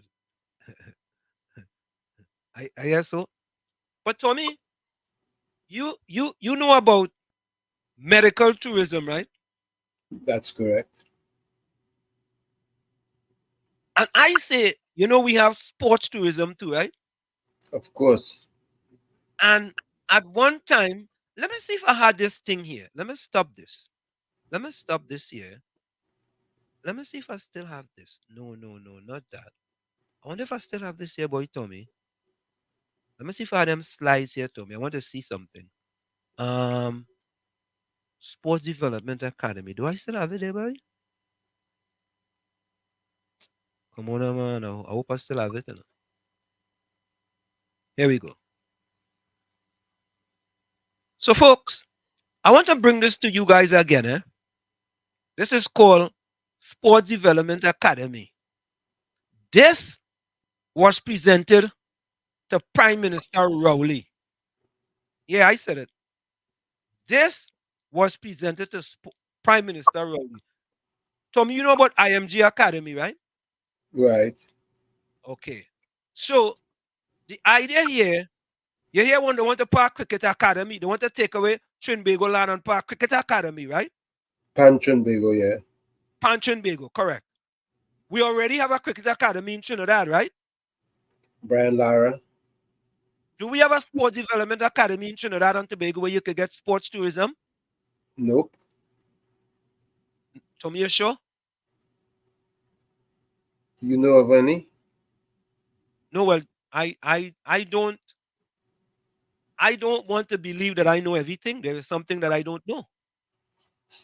Well, if you know, let me know when you know.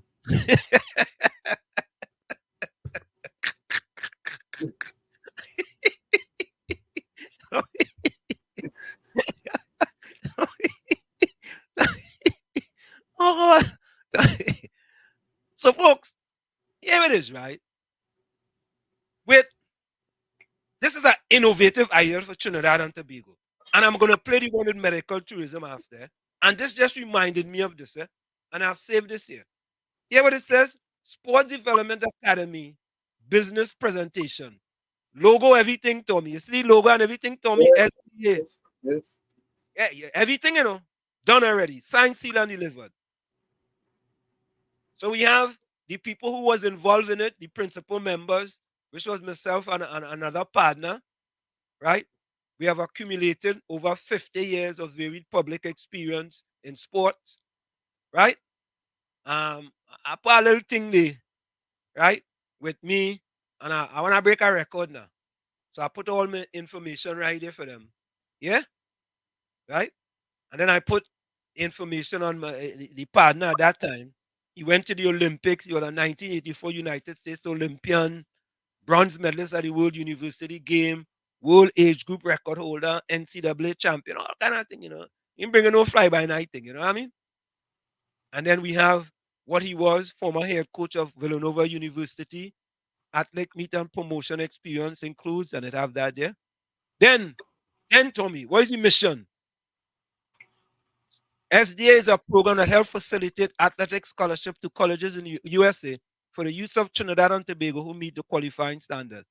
The program will be a year-round program and also provides scholastic aptitude tests and other classes to better prepare athletes to be successful in the examination. Right? Then we have more about sports development academy. Let me see if I can move that. Can I move this? How do I move this? Okay, here we go. No, there we go. Right. SDA committed to create and empower the country leaders of sports of tomorrow through sports. SDA is not only about educating student athletes about recruitment process, but helping them prepare to be the best candidate possible. Right? We have vision, we have mission, we have objectives. Right? There we go. Okay, hold on. Then we have what sports are included. We have sports for men, sports for women. Very diverse. We have a crime reduction initiative too, Mm-hmm. Yeah. Paired with SDA scholarship program, we want to start an initiative getting kids to be more active and engaged in sports. Starting these kids from young will provide positive peer interaction, opportunities to develop problem-solving skills while also promoting self-worth. Yeah? Crime reduction. Then we have how Sports Development Academy works. We have technology, relationships, and people. I mean, all inclusive, a big thing, And then, it's very elaborate. Yeah. I mean, you know what I mean? Relationships, technology, recruit database example. We had a database set up. If you want to play, all you could go in, you put in all your information. We send the colleges the information, they recruit you online. Everything was there, man. Right there. People, yeah. Strengths, we had a SWOT analysis. Strengths, weakness, opportunities, and threats. Mm-hmm. Yeah, it was all there. You know. Then we had the United States of America integration. We talked about USA and the USA and Trinidad and Tobago and integration. We talking about solutions, you know. Trinidad and Tobago are missing out. Division 1, 2, and 3 schools provide $2.7 billion, 16.2 billion TT in athletic scholarship annually to more than 150,000 students athletes. We wanted to tap into that, right? Why does SDA help student athletes? Why does it continue? And we have, this is the 4x4 team here, boy. This look like the 4x4 team world championship team. Oh, Tommy, look what I'm there. Let's do this together. Listen to this. Manifesto. In their manifesto, there are youth development. Way, I forget that. Tommy, you know I forget that? There are youth development, Tommy. What became of it? Tommy, there are youth development.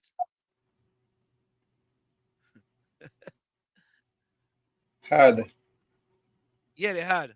That was the old manifesto. Slide synopsis of steps, Tommy.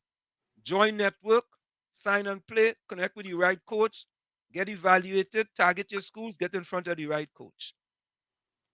SDA output outcomes and impacts all day, Tommy.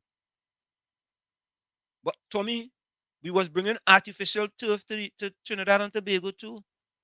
SDA would like to introduce a number of new ideas that could further enhance kids' ability to succeed. We believe one of these is introducing turf fields and playgrounds. By investing now in the future, we'll be saving money long term.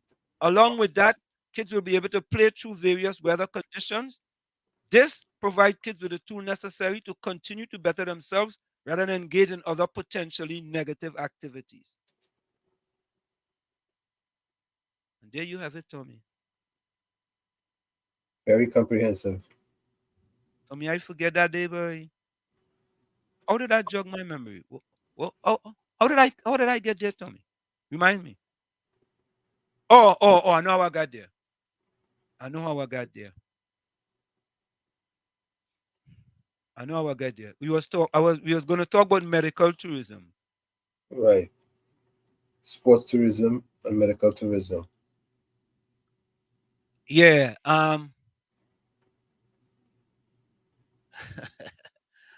Capitan say Wolves. Trinity side is better for the economy for cricket by Ambani. Where Ambani is? You know what that is, Tommy? I'm not sure where Ambani is. Yeah. Heidi says when Jesus said they know not what they do, he wasn't lying, huh? Trinbagonists have no sense at all. Sufferation on their own vote, self uselessness, a sad wickedness on such a level is hard to imagine. You could say that again, Eiley. Caribbean Soul said, I know what the problem is in that Project Wall Street. If you had more white people pictures, Rowley would have loved the idea. Okay. Oh boy. All right. So here is the next one. That's what remind me of that. And that was sports tourism, Tommy. And the idea is that you have an academy in Trinidad, like IMG Academy. Right. People will send their kids, right, to learn specific sports. You could have sports camp. You could even have a school. IMG Academy have a school now, high school, where kids pay $60,000, $70,000 a year to go to the school. And they go to the school because the type of sports training they get is first class, first rated. And once they finish there, most of them end up getting scholarships. Right? You go to school for free. You pay now and you don't pay later.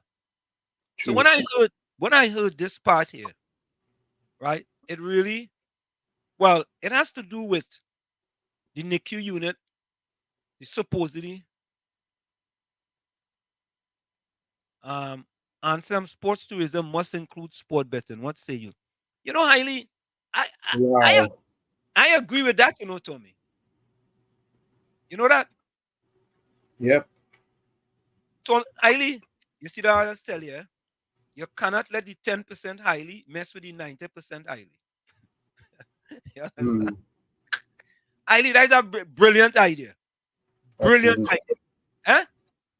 Excellent idea. Splendiferous idea. I I full 100 support that. Full 100. Because Tommy, you know ESPN now had their own betting app now. ESPN. I saw it before. ESPN just started their own betting app. Yeah, I saw it. I saw it on television. Yeah, ESPN. You know, it have FanDuel, it have DraftKings, it have all these different betting apps. You know how Mm. much money in that? You know, Plenty. boy, gazillion dollars. And the thing is Gazillion that dollars. I think that you can with the new online banking and everything else too, it makes it easy. Easy, easy, easy. Right? In my estimation, no. Caribbean Soul, 90% is smart and 10% is the other highly. Is the 90-10 factor. So when the 10% come out, we just use part of the 90%. Yeah, right? No, but highly hit on something really serious there, man. Mm-hmm. Serious. So you know how much money that is bringing by? Tons. Boy. And the idea is that, Tommy, you create the app and you just sit down and collect, you know. Mm-hmm. Sit down and collect. But yeah, I wanted to go to this video here because I was listening to this video, and even though the video had something to do with the NICU unit at Cuba Hospital, I think a lot of people overlook a very significant part at what Dr. Munilal was talking about. A significant part. So take a listen to this.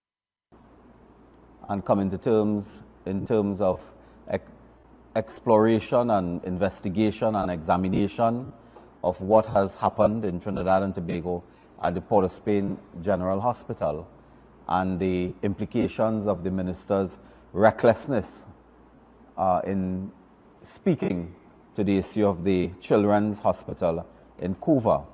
Ladies and gentlemen of the press, good afternoon. Good afternoon to our viewers, listeners on various social media platforms, to those who follow us in the United States, North America, Europe, and around the Caribbean. This is a press conference that addresses critical issues in the public space in Trinidad and Tobago. I would just raise two matters, one of a matter dealing with health, of course, and another matter dealing with national security, to speak to some of the problems that we face now and the tragedy. In terms of this matter of the Cuba Children's Hospital, I just want to remind folks that it was the People's Partnership Administration, led by the Honorable Kamla Prasad Bissessa, including myself, including Senator the Honorable Jerlene John as chairman of UDICOT, that designed, constructed, outfitted the Children's Hospital in Cuba. And we were very clear on why it was a children's hospital, because of this commitment to address the health and wellness of children and babies. That was very clear. There was also an associated vision that that children's hospital would be part of a wider framework of medical tourism, so that persons in the region, in the hemisphere to begin with, would journey to Trinidad, would stay in Trinidad with their children who may be ill and so on, and their relatives, and would use that facility. And in that facility, we would create a joining enterprise that would be there to host foreigners during those difficult moments when they are here with their children seeking world-class, state-of-the-art technology and so on to assist with healing babies and children. Now, strange enough, there are some people who believe that incompetence by itself don't often lead to fatality. But we have reached a historic moment where incompetence just meets tragedy. Incompetence meets tragedy in the form of a minister of health. There are some ministers, for example, who are incompetent, and generally the entire gang of them are incompetent. But your incompetence may not lead to fatality. It may not lead to death. I don't know how a minister of tourism could necessarily lead to a fatality. A minister of culture, a minister of not even works and housing. Yes, you can cause suffering, you can cripple an economy, but you may not necessarily lead to a fatality. The minister of health is in this position where his incompetence can lead to fatality. So too the minister of national security. And today I ask this population, between a sleeping Hines and a waking Dial Singh, which appear to be worse?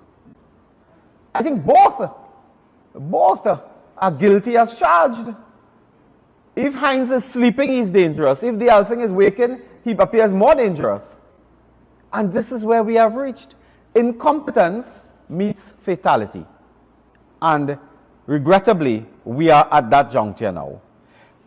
I will not add to anything Senator John said, and I will not add to anything MP Dr. Bodo said, because it is not necessary. You see, Tommy, that medical tourism part is the part that I listen to it and I say, "Way," I said, that is a innovative idea for the country because we're not doing it. You know, I just felt that that was a great idea. But then our healthcare has to come up to world standards, you know. Well, yeah, but we had to start somewhere. You understand? Because you know it's funny as you say that. You know when IMG Academy started, IMG was a tennis academy. Okay. This is called the Bolletary Academy. That's what it was called. It wasn't called the IMG Academy.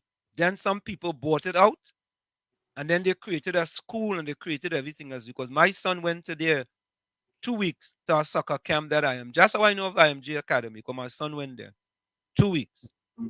You know, and when they go there, they used to sleep in. They had domes and all kind of things already, and then they decided, you know what, we doing this. Let's create a school, and they created a high school called IMG. You know, and now they have all different type of sports. But they started as a tennis academy, the Bolletary Tennis Academy, and then they morphed into the. But so the thing about it is that if they had started, they could have started locally just for Trinidadian, Trinbagonians, right? And once they get to that standard that they want it to be, which was a world standard, then they could start to talk about medical tourism. But the idea, I just talking about the idea, you know. It's just like the idea of the Sports Development Academy, you know. The idea, you know, these sort of innovative ideas. And you don't have to reinvent the wheel, you know. It will True. just be innovative in that country. You know, but you ain't reinventing the wheel, Never. you know, and I just thought it was I thought it was a brilliant idea. Yeah.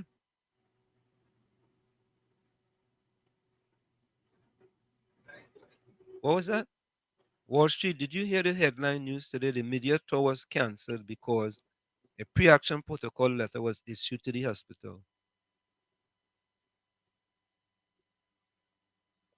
Okay. Which hospital? Cuba Hospital? Which hospital? That'll be POS. Port of Spain. You talking about the pre-action protocol by Anand Ram Logan? Has to be. Okay. Or the Port of Spain. Okay, the Port of Spain General Hospital. Okay. Yeah, because all right, I heard the pre-action protocol was issued to claims were issued to the media that broken equipment were being removed and the area was being sanitized. Right. You know what? In that report that they had no volume there, that was part of it too. Yeah, that's true. And I think I delete that. Let me see if I don't have that in my videos. I think I deleted it. Let me see. Oh, let me see if this is it here. Hold on, It claims. Here we go. I think Minister of Foreign and Caribbean. Hold on. The Northwest Regional Health Authority yesterday denied claims that they were attempting to tamper with evidence and sanitize records related to the probe into the deaths of 7 babies at Port of Spain General. In a statement yesterday, the authority assured that it is cooperating with the Pan American Health Organization upon request and as required. The NWRHA's response follows questions raised by attorneys representing parents whose babies died at the Port of Spain neonatal ICU. Attorney Anand Ramlogan said hospital staff had reached out to him, claiming equipment at the blood lab were being discarded while the PAHO investigative team was made to wait nearby. However, the authority noted that the sanitization of work areas within the lab is a standard daily procedure, as was done on Tuesday. The suggestion that this daily practice equates to tampering of evidence the authority slammed as reckless and unfortunate. Nikon workers are surprised by the company's closure. Several workers spoke with CNC3 News off camera. They say despite being in furlough since September last year following a worksite accident that claimed the life of their colleague Alan Lane Ramkisoon and the company's financial and legal challenges, they believe the company had been weathering the storm. But in an email to staff on Tuesday, the company indicated that their contract of employment would be terminated as it had no choice but to mothball its operations at the gas-to-liquid plant at Pointe-à-Pierre. Some 75 workers were terminated. Several workers told CNC3 News that it feels like deja vu as they faced a similar situation following Petrotrin's closure. We were left with the understanding that it was going to get through with the gas deal and it was going to start back up and everything would be okay. So this is a right slap in the face again. I said, it's like Petrotrin, we were working good and then all of a sudden the whole thing collapsed and we all about that job again. Efforts to contact head of the company, Ansley Gill, were unsuccessful. Political leader of the Progressive Democratic Patriots, Watson Duke, is demanding that Prime Minister Dr. Keith Rowley intervene and trigger a Tobago House of Assembly election. At a media briefing yesterday, Duke said it is unethical for a party assuming leadership of the THA without being elected by the people. In 2021, his party defeated the PNM 14-1, forming the new THA executive. Less than a year later, all members of the existing THA resigned from the PDP and went on to form the Tobago's People Party. Last year, Dr. Rowley also called for fresh elections. However, political analyst Dr. Shane Mohammed said the formation of the Tobago's People's Party does not affect the functioning of the THA. He said the THA Act allows for the administration to be recognized as an institution on its own standing. There you have it. Yeah. You know, it's funny, right, Tommy? Sometimes when I do those videos, like it'll stay mute. So I just keep it on my phone just in case. Yeah, so there was a pre-action protocol issued to you think we should call pre-action protocol to the POS. You think we should call Duke? I ain't wasting my time. Nah. Yeah, I agree with you. Duke he's trying to be relevant. Yeah. He lost all political stripes. So Tommy, here is the our joke for the day or funny thing for the day. You know, we just had to play something funny. So listen to this. Yo. Open up, man. What do you want, man? The law just caught up with me. You let them catch you? I don't know how I let this happen. What did you do? Election subversion, retention of classified information, and hush money payments to an adult movie star, you know. Man. I don't know what to do. Say it wasn't you. Beautiful. The feds came in and they found my top secret docs on the bathroom floor. On top of this, now they got me indicted for dabbling in election fraud. I had tried to keep them back from what they were about to see. How can I get away with it when they don't take hush money? While you give them Denver clouds access to your villa, I listen to a pro cause you act like a beginner. Thought to be a postmodern relative truth spinner. Let's review the situation that you caught up in. To be a dictator, now you have to dictate. To say a night, convince them say a day. Never admit to a word that they say. And if they claim it, you tell them, baby, no way. Undermined an election. It wasn't me. Incited insurrection. It wasn't me. Fake wealth to get bank loans. It wasn't me. Pressured Georgia on the telephone. It wasn't me. Sparked a riot on the Capitol. It wasn't me. Paid off Stormy Daniels. It wasn't me. She got some sensitive info. Okay, what's that? It looks like Toad from Mario. The feds came in and they found my top secret docs on the bathroom floor. On top of this, now they got me indicted for dabbling in election fraud. I had tried to keep them back from what they were about to see. How can I get away with it when they don't take hush money?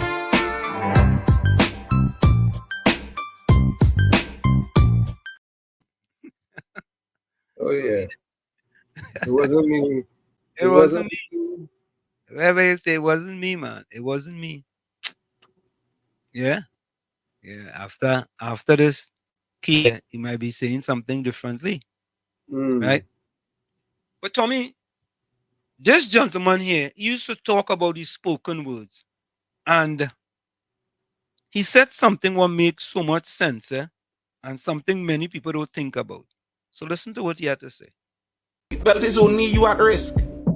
You're telling me you're going to ban somebody from driving for them making themselves at risk? For the people who don't understand that this has zero to do with safety. If indeed as a country we were extremely worried about people driving with no seatbelts, so worried we think they shouldn't be on the road. If they sit in a car without a seatbelt strapped on, that person should not be on the road. Then tell me, how are motorcycles legal?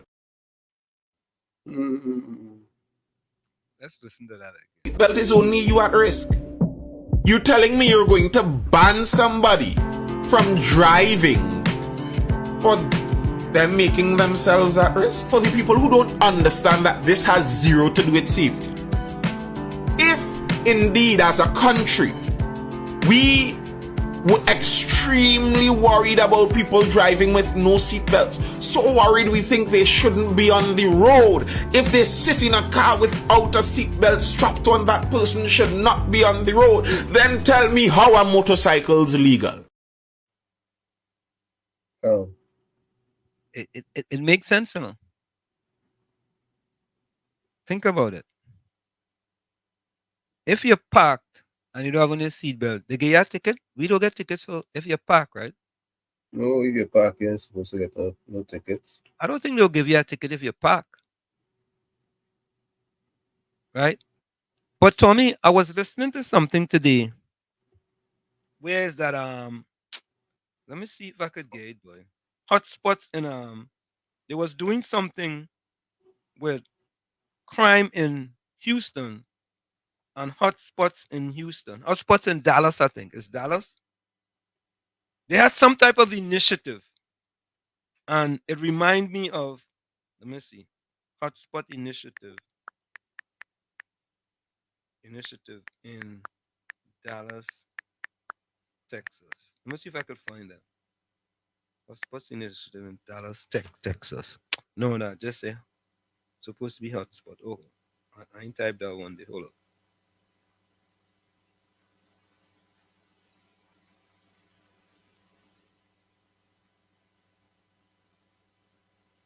Okay, hold on.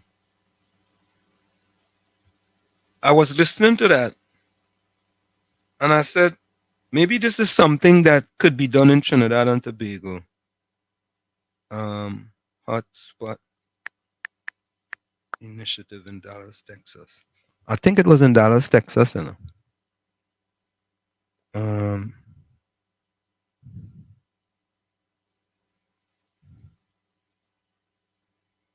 Okay, yes.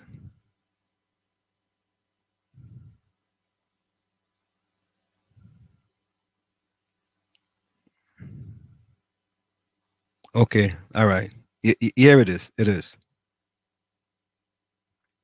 And we have talked about that ad nauseum.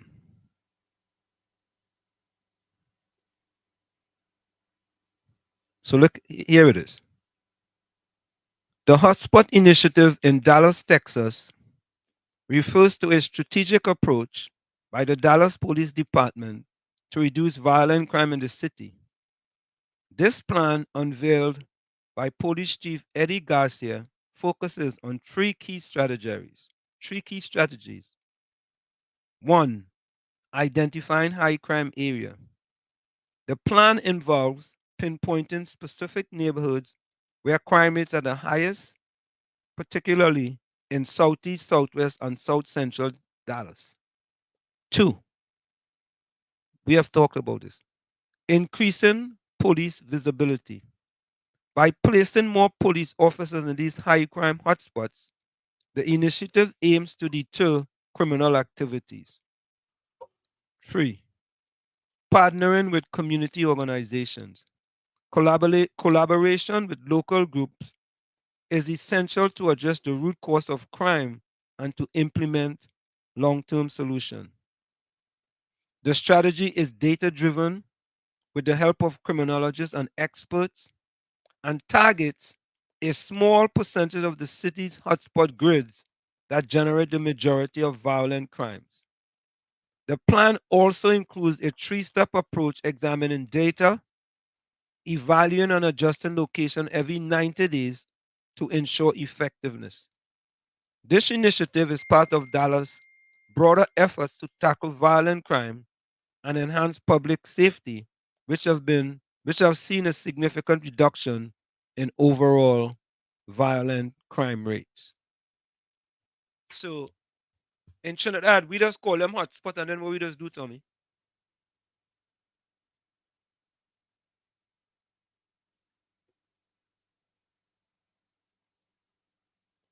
Caribbean Soul says, I work in trucks. Wearing a seatbelt in a truck is not illegal.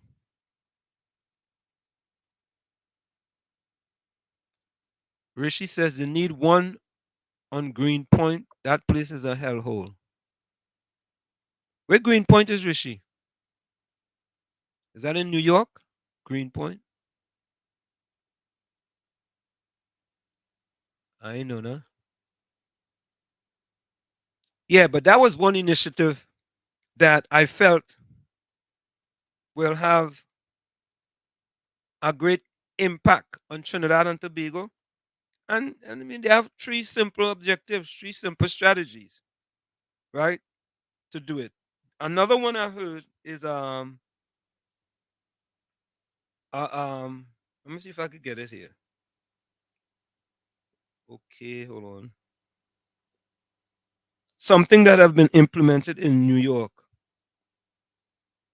Okay, it's called toll evasion legislation. Toll evasion legislation in New York. Innovative ideas, folks. Innovative ideas. Toll toll evasion legislation in New York.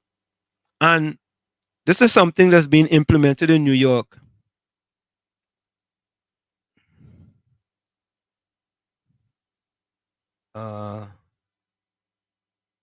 Okay.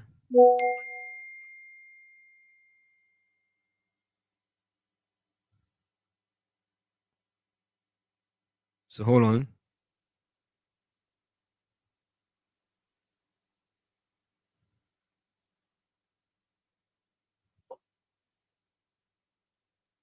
Okay. All right. No, that didn't show up there. All right, I have to get that one. Yeah. They have another one called in Houston. They need one in Greenpoint. That place is a hellhole, Houston. Yeah, so Rishi, I was trying to figure out that they could initiate something like that in Trinidad and Tobago because we talk about hotspots in Trinidad and Tobago. Now, in addition to that, right, we always talking about constitution reform in Trinidad, constitution reform, right? And I heard this attorney, his name is Taklal Singh. I think that's his name. Talking about constitution reform, and that man makes so much sense, eh? Take a listen to this. Until we can fix the systems in our own judicial system, until we could fix those. Remember, the CCJ is about really the appointment of judges. That is a critical issue here. The judges that will form the CCJ will essentially be the final arbiters of legal disputes, constitutional disputes, criminal disputes. So when you have persons coming to that court, they're coming for justice. They're coming to have the disputes that could affect their lives resolved. And for people to buy into that court, they have to have confidence. You see, the rule of law, whether it be regional rule of law, whether it be international, whether it be local rule of law, it is all perched upon the trust and confidence that the public has in its judicial system. If you have no trust and confidence, if the population does not trust and has confidence in its judicial system, the entire system of the rule of law falls. The entire justice system falls. You have to be confident that a judge who is making some coercive order against you has done so with the full backing of the law. He has legal justification. He has given you a fair trial and a fair hearing.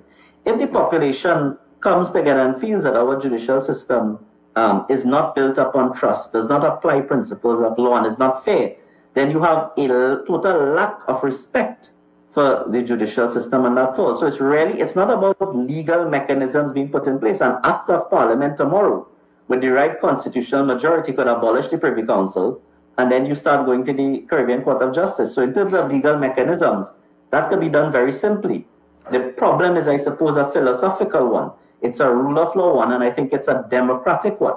It must be a democratic decision of the population. This is not a case where you should allow your members of parliament, the 41 of them who sit in parliament, to simply decide, for future generations, how we resolve our disputes.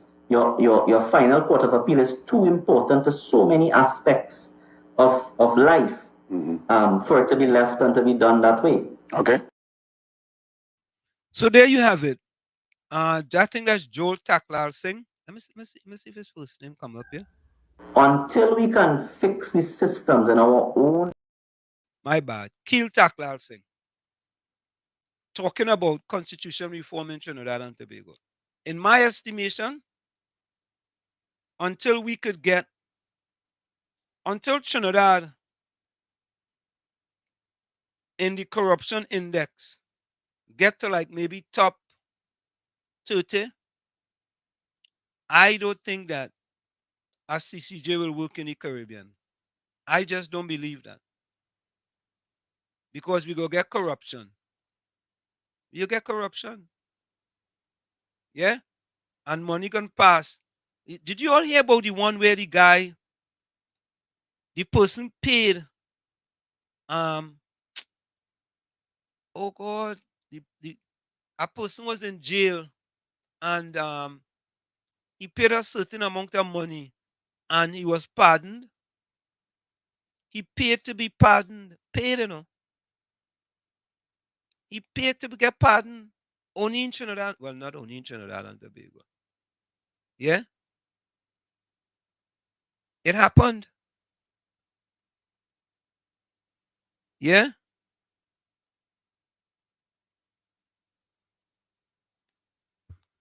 So Rishi says that's the problem, Wall Street. The men without the power in Trinity talks all sense how to fix it, and the men in power saying they're fixing it. And if you swap them, same things happen, but no action on the ground. Oh God. So Rishi saying he wants to out that power, say they go fix it. And when you put them in power, they keep it the same. Boy, I don't know where we're going. I really don't know. I don't know. I don't know. But I think this will be the last video for today. Only in Trinidad and Tobago. We didn't talk much politics today, Oh, you know what? I wanted to show that video. I wonder if that video. Let me see something, Hold on a minute, folks. I had one other video I wanted to show.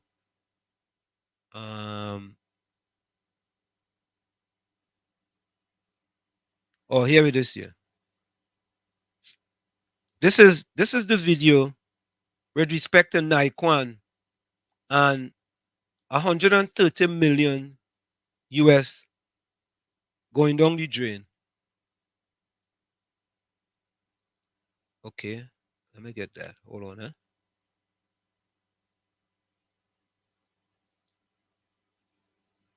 I'm sure you heard a lot I about. can't imagine this cheap. I'm sure you heard a lot about Naquan Energy. Vacuum cleaner being manufactured to this extent. This is using a brushless motor. High power, strong. No, that's not what they want. Okay, here we go. Another disaster for I want you all to listen to this, eh? This is how we spend money in Trinidad and Tobago.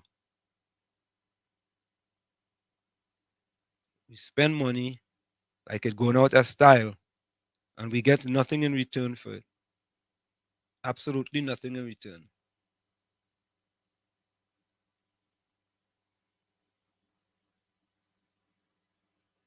Here we go.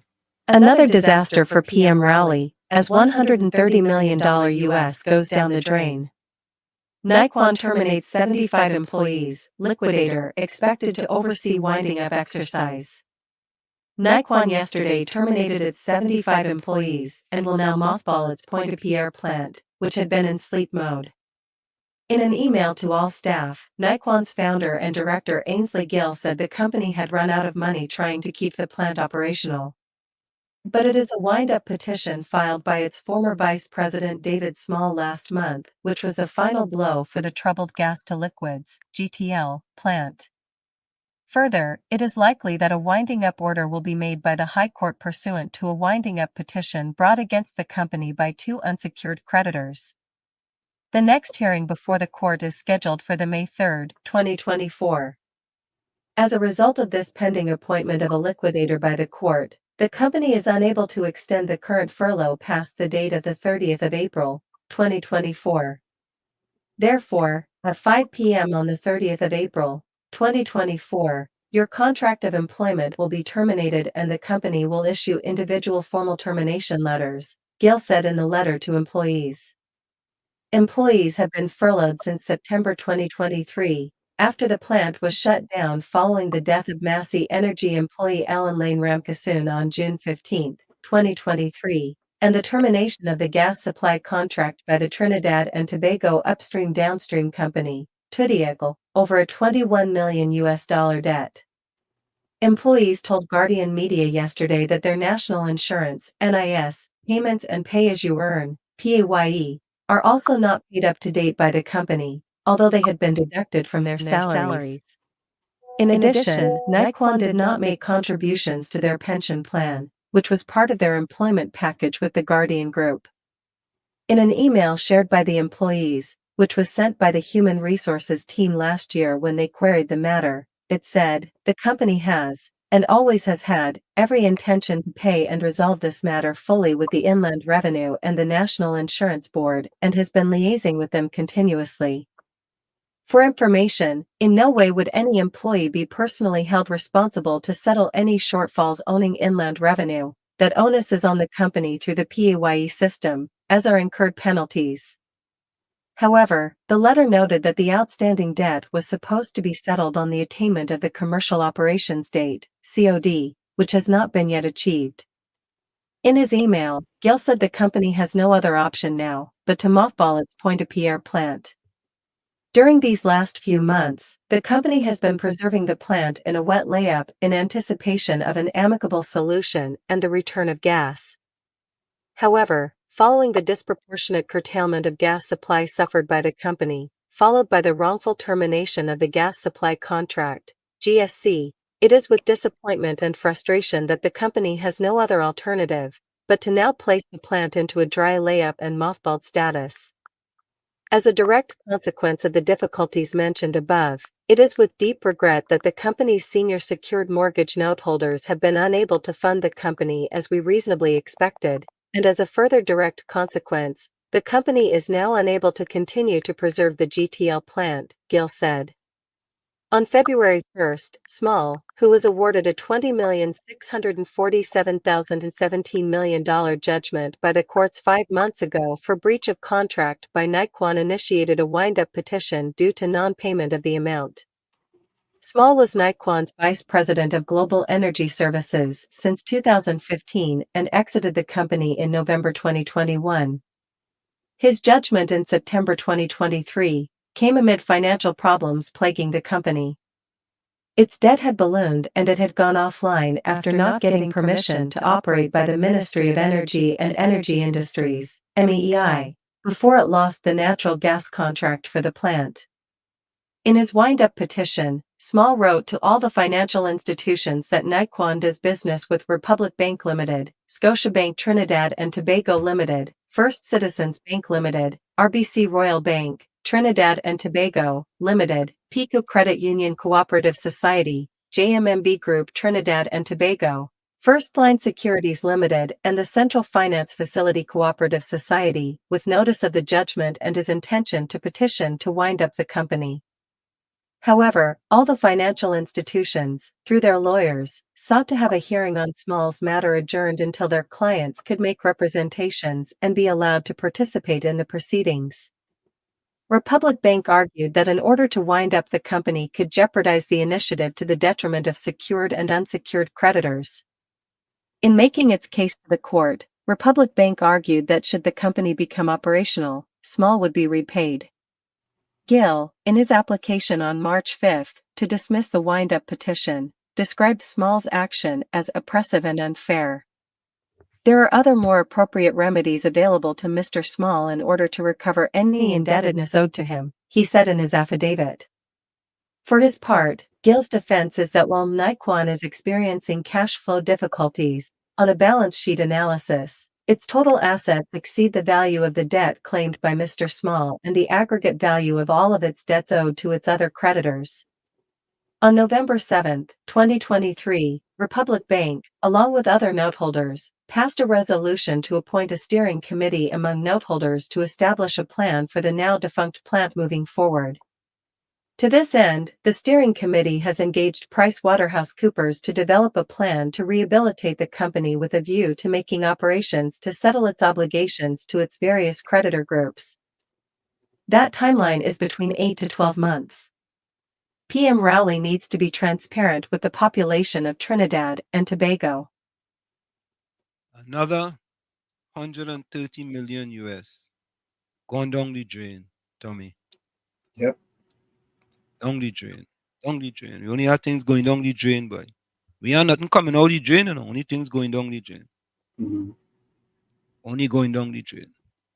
So, folks, we're going to go for a quick station identification. It's In the Village with Uncle Tommy, Professor Walshed, and you on WZYE 95.9 FM. But hey, just before I go, Tommy, this is where I agreed Philip Alexander, and I want to address this a little more. He asked the question, why is the state holding on to CL Financial and Clico? The debt has been paid off 100% with the last sale, the sale of CL Energy to Proman, with many millions excess. So why is the state, why is Rowley not returning the conglomerate to the rightful holders? That's black conglomerate there. Why is Rowley destroying the legacy, CL's legacy that is rooted in the colonial past, enabling black people to access funding to live when local banks shun them? The state is now actively looting the legacy for their 1% friends. I totally agree with him on that one. Totally agree with him. 100%. He says, Lawrence Dupree is a black man, built the largest empire in this country's history. At its peak, he could have bought Sabga and Massey with change to spare full 100. Jack Warner, a black man, is the most powerful Trinidadian to have ever lived. He moved with confidence in the circles others could only dream of. Both men were pulled low because they stepped into politics. Both pulled low by those who control the PNM, who use the PNM to destroy them. The people will tell you chapter and verse about allegations against Warner at FIFA will ignore the money laundering, drug trafficking, or state corruption that is alleged to have built other empires. If both Warner and Dupree were not black men, they would not have been touched. If their eyes were blue, the state will have poured money into their endeavors, and the public will have applauded. The issue was never about anything either were alleged to have done, but the utter dislikes Trinidadians, including black Trinidadians, seem to have for their own. I agree with that full 100. Let's go for the break. We'll be right back. It's In the Village with Uncle Tommy, Professor Walsheed, and you on WZYE 95.9 FM. We're going to go for a quick break, and we'll be right back after this. Don't go nowhere. Stick and stay.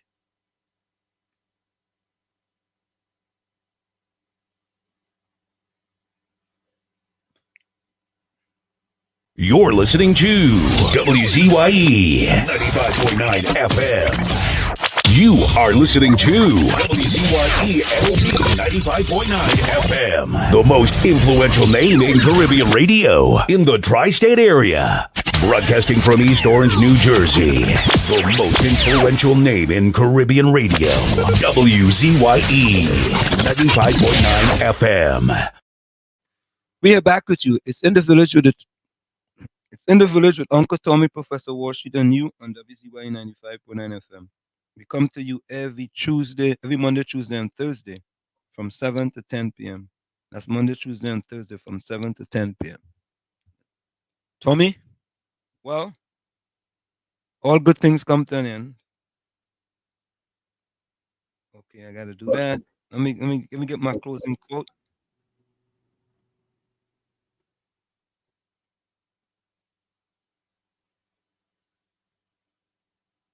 My closing quote. When you destroy someone else's life with lies, take it as a loan. It will come back to you with interest. When you destroy someone else's life with lies, take it as a loan. It will come back to you with interest. From where I sit, this is it. The clock on the wall. So that's all I like to say, but I've got to go. Remember, hard work beats talent. When talent does not work hard, and for every 60 seconds of anger, you lose 1 minute of happiness. And remember, your circumstances may determine who you are, but you are responsible for who you become. Go ahead, Tommy. Yes. My first one is, if you're being chased by a pack of taxidermists, do not play dead. If you are being chased by a pack of taxidermists, do not play dead. Like I always say, you have to become the change you want to see. You, the man in the mirror. However, if you look at that mirror and you don't like what you see, do not blame the mirror. Do not look down on a person unless you're giving them a hand up. Like I always say, I love you, and I will see you on the next session. Be safe. Thank you, Tommy. And folks, as you go, you can put your closing comments in the chat, and we are out of here. And we always go out with our anthem song. See you guys on Sunday. On Sunday Talk, Let's Talk Politics, Uncle Tommy and Professor Walsheed. We are out of here. See you. This is oh Lord, Trinidad and Tobago. This is DJ Bravo. I'm hurting it up. This is a sad place. My country turned into a sad place. When I look around, it's only sad face. Our country turned into a sad place.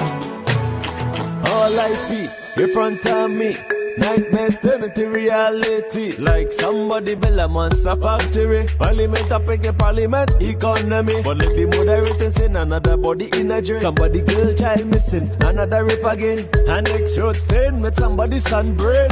Who take the F out of Port of Spain? This is a sad place. My country turned into a sad place. When I look around, it's only sad face. Our country turned into a sad place. Now with the love, with the vibes, with the hope. Now tell me something, how we really want we cope. When the children breathing in too much gun smoke. And the Coast Guard can never see a boat. You're sounding like some goats when they come looking for votes. Sit to empty promises, reading like a horoscope. Justice for sale in a fat envelope. Politically, all the answers is a joke. This is a sad place. My country turned into a sad place. When I look around, it's only sad face. Our country turned into a sad place. All I see in front of me, nightmares turn into reality. Like somebody build a monster factory. Parliament up in the parliament economy. But look the moderator saying another body in a drain. Somebody girl child missing, another rape again. An next road stain with somebody's son brain. Who take the S out of Port of Spain? This is a sad place. My country turned into a sad place. When I look around, it's only sad face. Our country turned into a sad place. It doesn't matter the religion, the color, the creed, or the race. It's our responsibility to take care of our place. Champion,